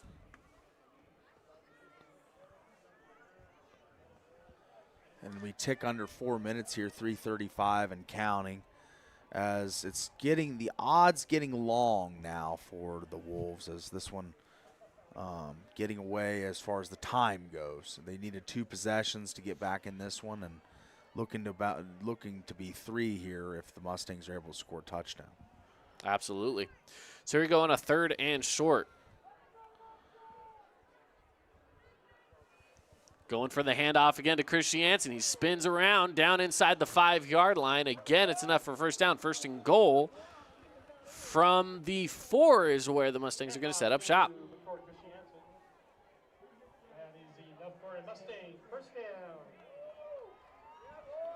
Another first down. 2 minutes and 55 now and counting, and getting kind of end times here for the Wolves, as had so much vigor and energy in the beginning of this game, but the depth of the Mustangs kind of triumphing late in this one. And if they do get a score here, it does kind of just burst it open that much more. It does. As they go handoff to Christiansen, and he gets brought down quickly by Dallin Hawks. Hawks, enough to gain 1 yard. Yeah, Hawks, that two-way player, doing really good on both sides of the football for the Wolves. Green Canyon takes their final. Yeah. So final time out of the half from Green Canyon with, again, 2:24 left to play. We'll take that timeout as well, and we will hear from some of our Green Canyon partners. 30-second break. We'll be back after this. In a world of ordinary flooring options, there's only one that's truly indestructible. Castelite, the ultimate destination for strength, durability, and timeless beauty. With tile, brick, and paver displays. Witness their indestructible products online at castelite.com. From what's happening in local political elections, to breaking news, to photo galleries and replays of the latest games. If it's happening in our community, it's on CashValleyDaily.com and the Cache Valley Daily app. Local, relevant news on CashValleyDaily.com. 21-11, 2:27 left to play. Crimson Cliffs leads, and they are on the cusp of getting into the end zone again with a 2nd and 3 coming up. And again, that was the final timeout from Green Canyon. At this point, no timeouts left, obviously. So if they do get the ball back here shortly, maybe in the next play or two, as this is again another handoff, this time in for the touchdown for Crimson Cliffs. Again, McCord Christiansen. And he's just been that guy tonight. Simply that guy. AWP playmaker, play of the game. He's had a few of those candidates. He's definitely contributed in multiple facets of this game, whether that be blocking for Ryder Sherritt, running the football. He's just played a complete game. And he has. McCord, just a stud, just all the way around. Leading candidate right now for our Findlay Subaru Star of the Game. If you're looking for that Star Watch, that's definitely a McCord Christiansen type of award to win this night. As the extra point is up, and it is good. 28-11 now, the score. Crimson Cliffs leads 2-22. We got a triple deuce up there on the Wilkinson's House of Lighting scoreboard. We'll keep it locked in right here through the final minutes of this game. Want to thank some of our great local partners that are bringing you 4A football this evening, like Great Harvest Bread Company. If you want a healthy lunch that everyone will love, call Great Harvest in St. George today or visit greatharveststgeorge.com with delicious made-from-scratch lunches delivered to you. And, of course, our title sponsor, Boulevard Home, making your house a home for over 50 years here in southern Utah. Check out Boulevard Home with locations all across southern Utah and even into Mesquite, Nevada as well, and Las Vegas. They got down into Las Vegas recently as well. So Boulevard Home starting to stretch out that footprint, and again, a great sponsor of local sports here in the state of Utah. I love it. Yeah, Boulevard Home, great local sponsor. Love our Region 9 athletics, and so do they. This kickoff brought in at the 6-yard line, and again, the quarterback doubling as kick returner here, takes it in to the 25. Peyton Wilson. It's crazy, getting those punt or those kick return like to reps. See it. It's kind of fun. Yeah, it's different. It's different, but it's fun. Could be an easy way to get hurt, but it's a perilous position being a kick return, and you wouldn't think your starting quarterback would get that job, but lo and behold. Yeah, he gets it.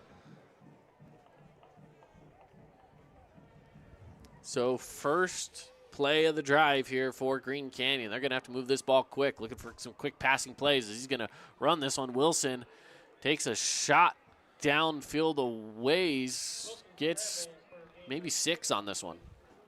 Yeah, modest gain, and they're going to run up to the line and get going here as we do tick below 2 minutes on the clock.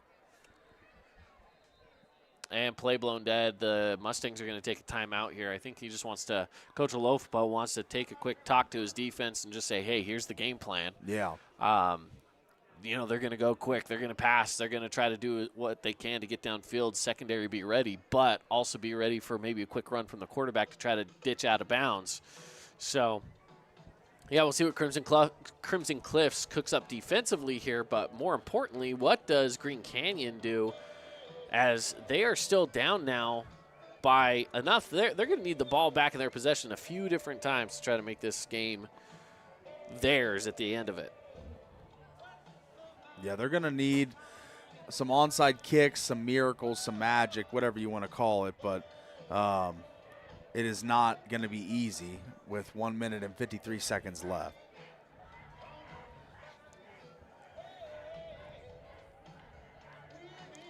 So second down. Snap is away, and look at the passes. Wilson goes up the middle with it, and I think the ball hit the turf. I don't think he brought that one in. No, he did not. It'll bring up third down. So 3rd and 3 with 1:47 frozen on the clock.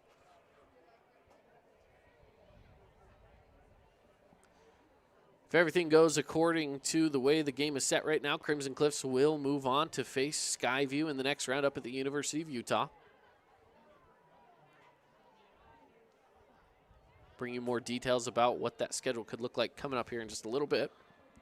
Snap is away, and again, look at the passes. Wilson, he goes up the middle with it again, incomplete. It'll bring up 4th and 3. 4th down. Could be the final play on the offense of the season for the Wolves here, and obviously got to put it in the air. Can't risk running the football and running more clock. So 4th and 3, an easy to pick up situation normally for this offense, but going to have to be saddled with a pass play here. On 4th down, looking to convert. Wilson rolls out of it. He's going to try to run and get the line again, and he gets it. But with no timeouts, they got to move quick. They're on the move here fast up to the line as the ref sets the ball, and they're ready to go. 1:33 and counting. Wilson again looking to pass, goes up the middle and nearly intercepted. It falls to the turf. It'll bring up 2nd. And it stops the clock at 1:25. Wilson been an accurate first half passer. The second half not as sharp, but still making plays and trying to get out in the run, out of the pocket and create. But it's just getting late in this one. And Crimson in that prevent style defense, playing 2 deep safeties, not letting anything about behind them. And that passing play is good for 11 or so. But we do got some flags in the backfield, so let's wait and see what happened. In the area of potentially a holding call against Green Canyon here. It looks like that holding area. Yep. So that's going to take things back even further. What was 2nd and 10 is going to be 2nd and 20.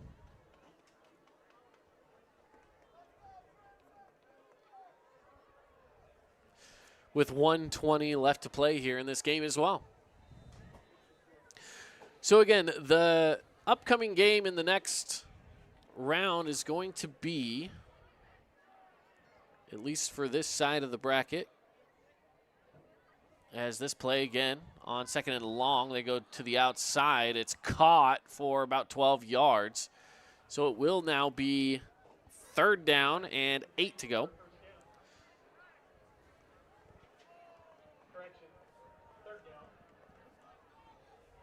Once again, Green Canyon moving quickly.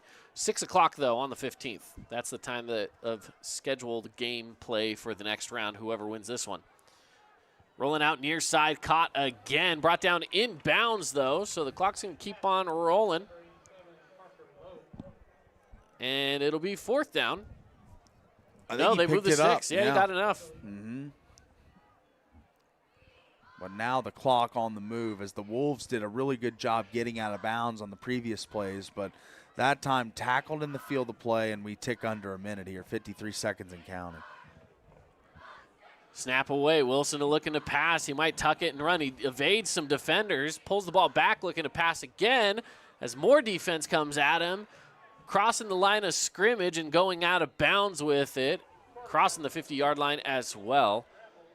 So the clock will stop at 37 as he took that run for what felt like forever, only 5 yards. And again, 2nd down. And with the clock stopped, they can catch their breath here.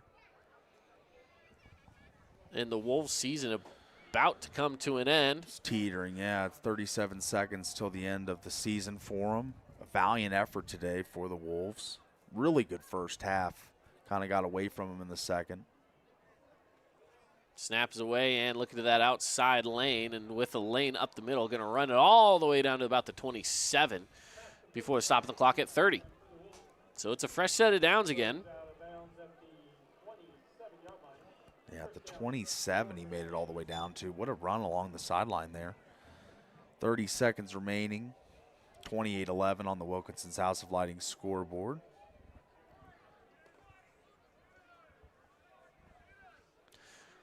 So fresh set of downs as before mentioned. 30 seconds and Wilson dumps it off to the sideline again.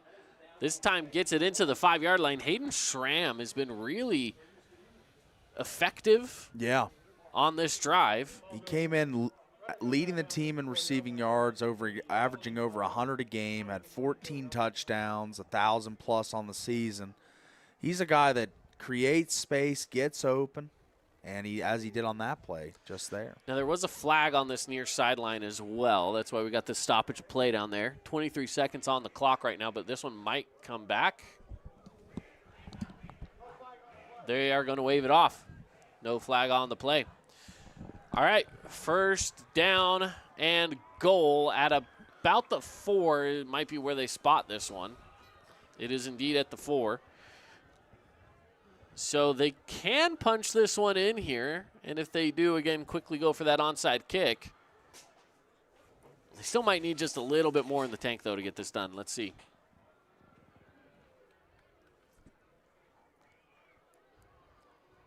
Here we go on first goal from the 4. Snaps away. Wilson to the middle of the end zone. It's caught. It is a touchdown. That was number 47, Colby Knight getting the score. Yeah, Colby Knight been targeted quite a bit tonight, but I believe only one catch prior to that or after that one. So 2 on the night now and a touchdown for the Wolves, and pretty good effort by him getting open there. And the problem is this is still a 2-possession game. Yeah. So even if they, onside it, you could onside it, you could go for 2. It doesn't really matter. It's still a 2-possession game. With 18 seconds. With 18 seconds. That's the key factor. That's the biggest. Yeah, and 18 seconds is maybe 3 plays. Yeah. If you move it really quick, you can extend that out a little bit. Wilson keeping it, trying to find his way to the end zone, gets there. So it's going to be 19-28 after that score. Still a 2-possession game. And again, do the math, right? At most, you can get 8 on 1 touchdown score, right? So even with 8 here and you're down by 9, you're down by just enough. It's rough. It's rough here for the Wolves. 18 seconds left to go. You have to get downfield, score a touchdown, get the ball back, and basically, I don't know. I don't know how you get it done in 18 seconds. Yeah. I just don't see how it's possible. Might be mathematically impossible, but valiant effort nonetheless. Tighten this one up. I will say if that last drive showed you anything, it's that they are a well-coached team. They got that 2-minute drill in their bag. Yeah. It looked really good. It did look really good. One of the better executions we've seen all season of the 2-minute drill. All right, onside kick on the way, and they're just going to roll this one back, and they're just not even going to worry about it. As the Mustangs, they thought they had jumped on it. No one did. And then finally, the Wolves think they might have it. They've got it. There's a flag coming in late as well. I want to take a look here at the replay, because there was somebody from the Wolves that was diving in there. Number 32 was our man, Cooper Johnny. We've called his name a few times. And it might be Wolves' ball at the 30-yard line.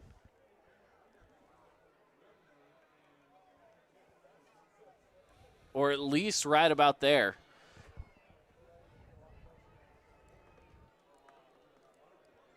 The officials meeting to talk about this penalty flag. It's going to go against Crimson Cliffs, I believe. It was after the play was already over. Lots of conferencing going on. And I think here we get the word from the Whitecap.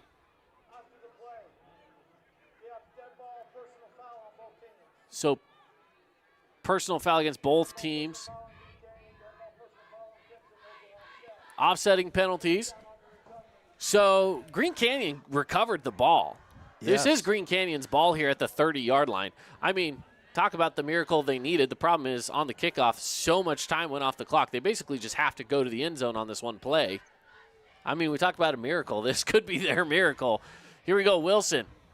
Looking out to the sideline. They go out of bounds with it inside the 15. At the 12 is where they'll set up. 8 seconds left on this clock.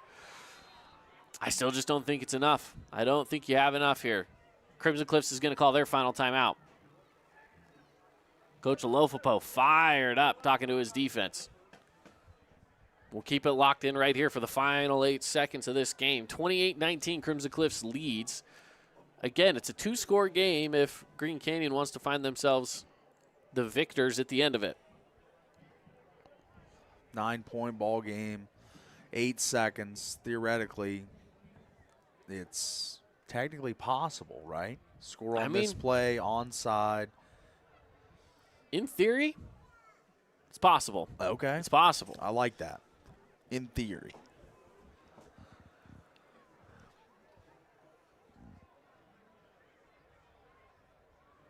Well, I mean, I don't know. Weirder things have happened, I'm sure, but it's going to be interesting to see what happens.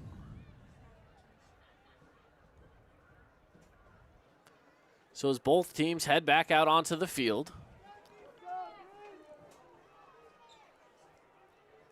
got ourselves a 1st and 10 for the Wolves from the 12-yard line. 8 seconds on the clock.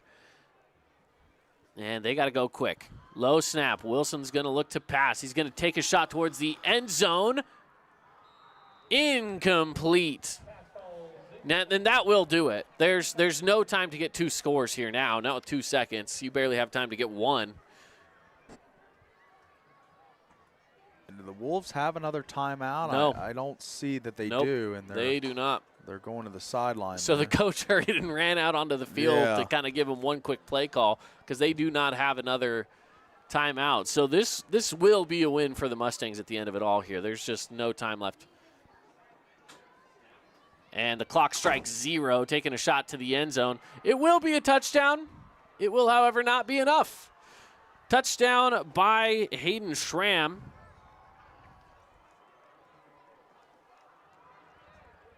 And again, 25-28.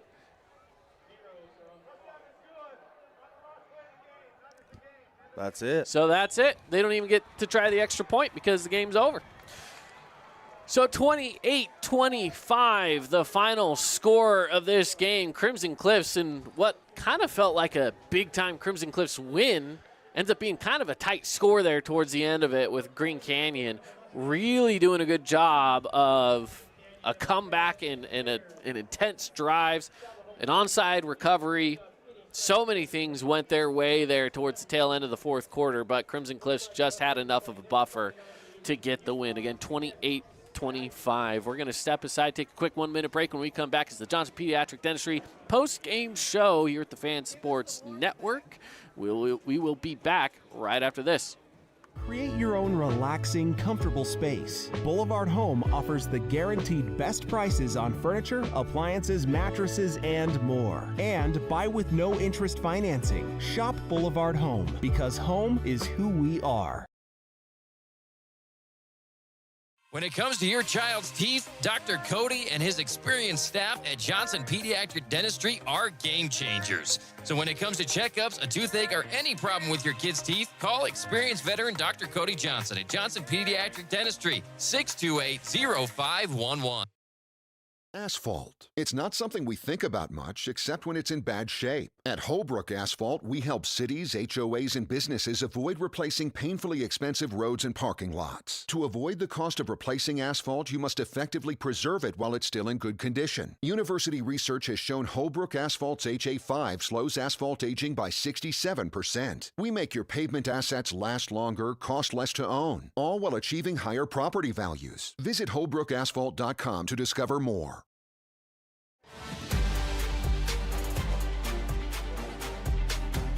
And final score of this one, again, Crimson Cliffs getting the win here.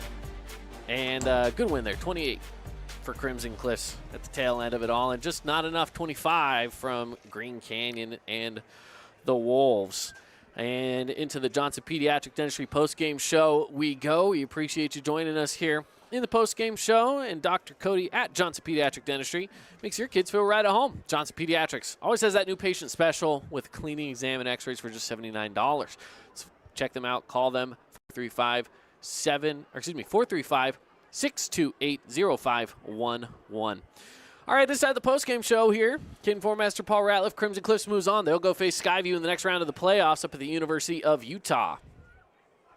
Yeah, this is a huge, huge win, a return trip. Second straight year that the Crimson Cliffs Mustangs will be headed to Rice-Eccles Stadium. And it's just it's a triumphant moment. It's because this is a program win. With all of the departures, all the graduations, all the guys moving on to the next level from last year's team, and they're right back where they were just a year ago. So pretty amazing stuff from just a culture standpoint for the Crimson Cliffs Mustangs. Absolutely, absolutely. Well, we dive on into the awards here. The Appliance Wholesalers Plus Playmaker Play of the Game.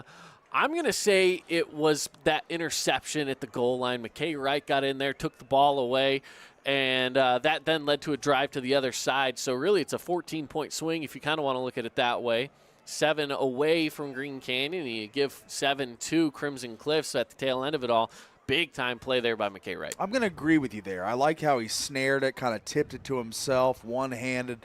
It was a huge momentum-changing play early in this one. Yeah, absolutely. The Findlay Subaru player of the game. That's easy for me. That's McCord Christiansen. He was the tone setter. He was the guy that really led this team tonight through his play, and just the way that he carries himself on the field, just plays every play till balls to the wall, and I just love that about him. And he had great numbers tonight, too. So I think I'm going to have to go with McCord Christiansen here. Yeah. Jersey Mike's, a sub above, looking for our sub of the game. We really didn't see too much substitution going on. Kind of stuck with some starters there. Yeah. So I don't know who we'd really point out in that scenario, but we saw mostly the big plays from the starters today. Yeah, it was a lot of starters. I guess he was our guy last week, so I'll give it to him. Van Daly, 2 carries, 7 yards. He was really the only sub that made their way into this game. So I say he, just because of last week and now this week, getting back in, having a few carries, he'll be our sub of the game. I like it. I like it. So again, Crimson Cliffs, they get the win. They move on. University of Utah coming up. It's their 3rd year in a row, I believe, that they have made it at least this far. Yeah, semis or further. So we've seen them in the state championship game at least the last 2 years in a row, if I'm not mistaken. So we'll see if they can continue on, maybe make it into that championship game one more time. So from all of us over here with the Fan Sports Network at Crimson Cliffs High School, thank you for joining us on the broadcast this evening. And we'll be talking more Crimson Cliffs and Region 9 4A football all throughout the week on our radio broadcast, radio station 7 to 9 on the drive in the morning on the Fan Sports Network, 4 to 6 on From the Bleachers on the Fan Sports Network. Until then, we'll see you, everybody. Have a good night.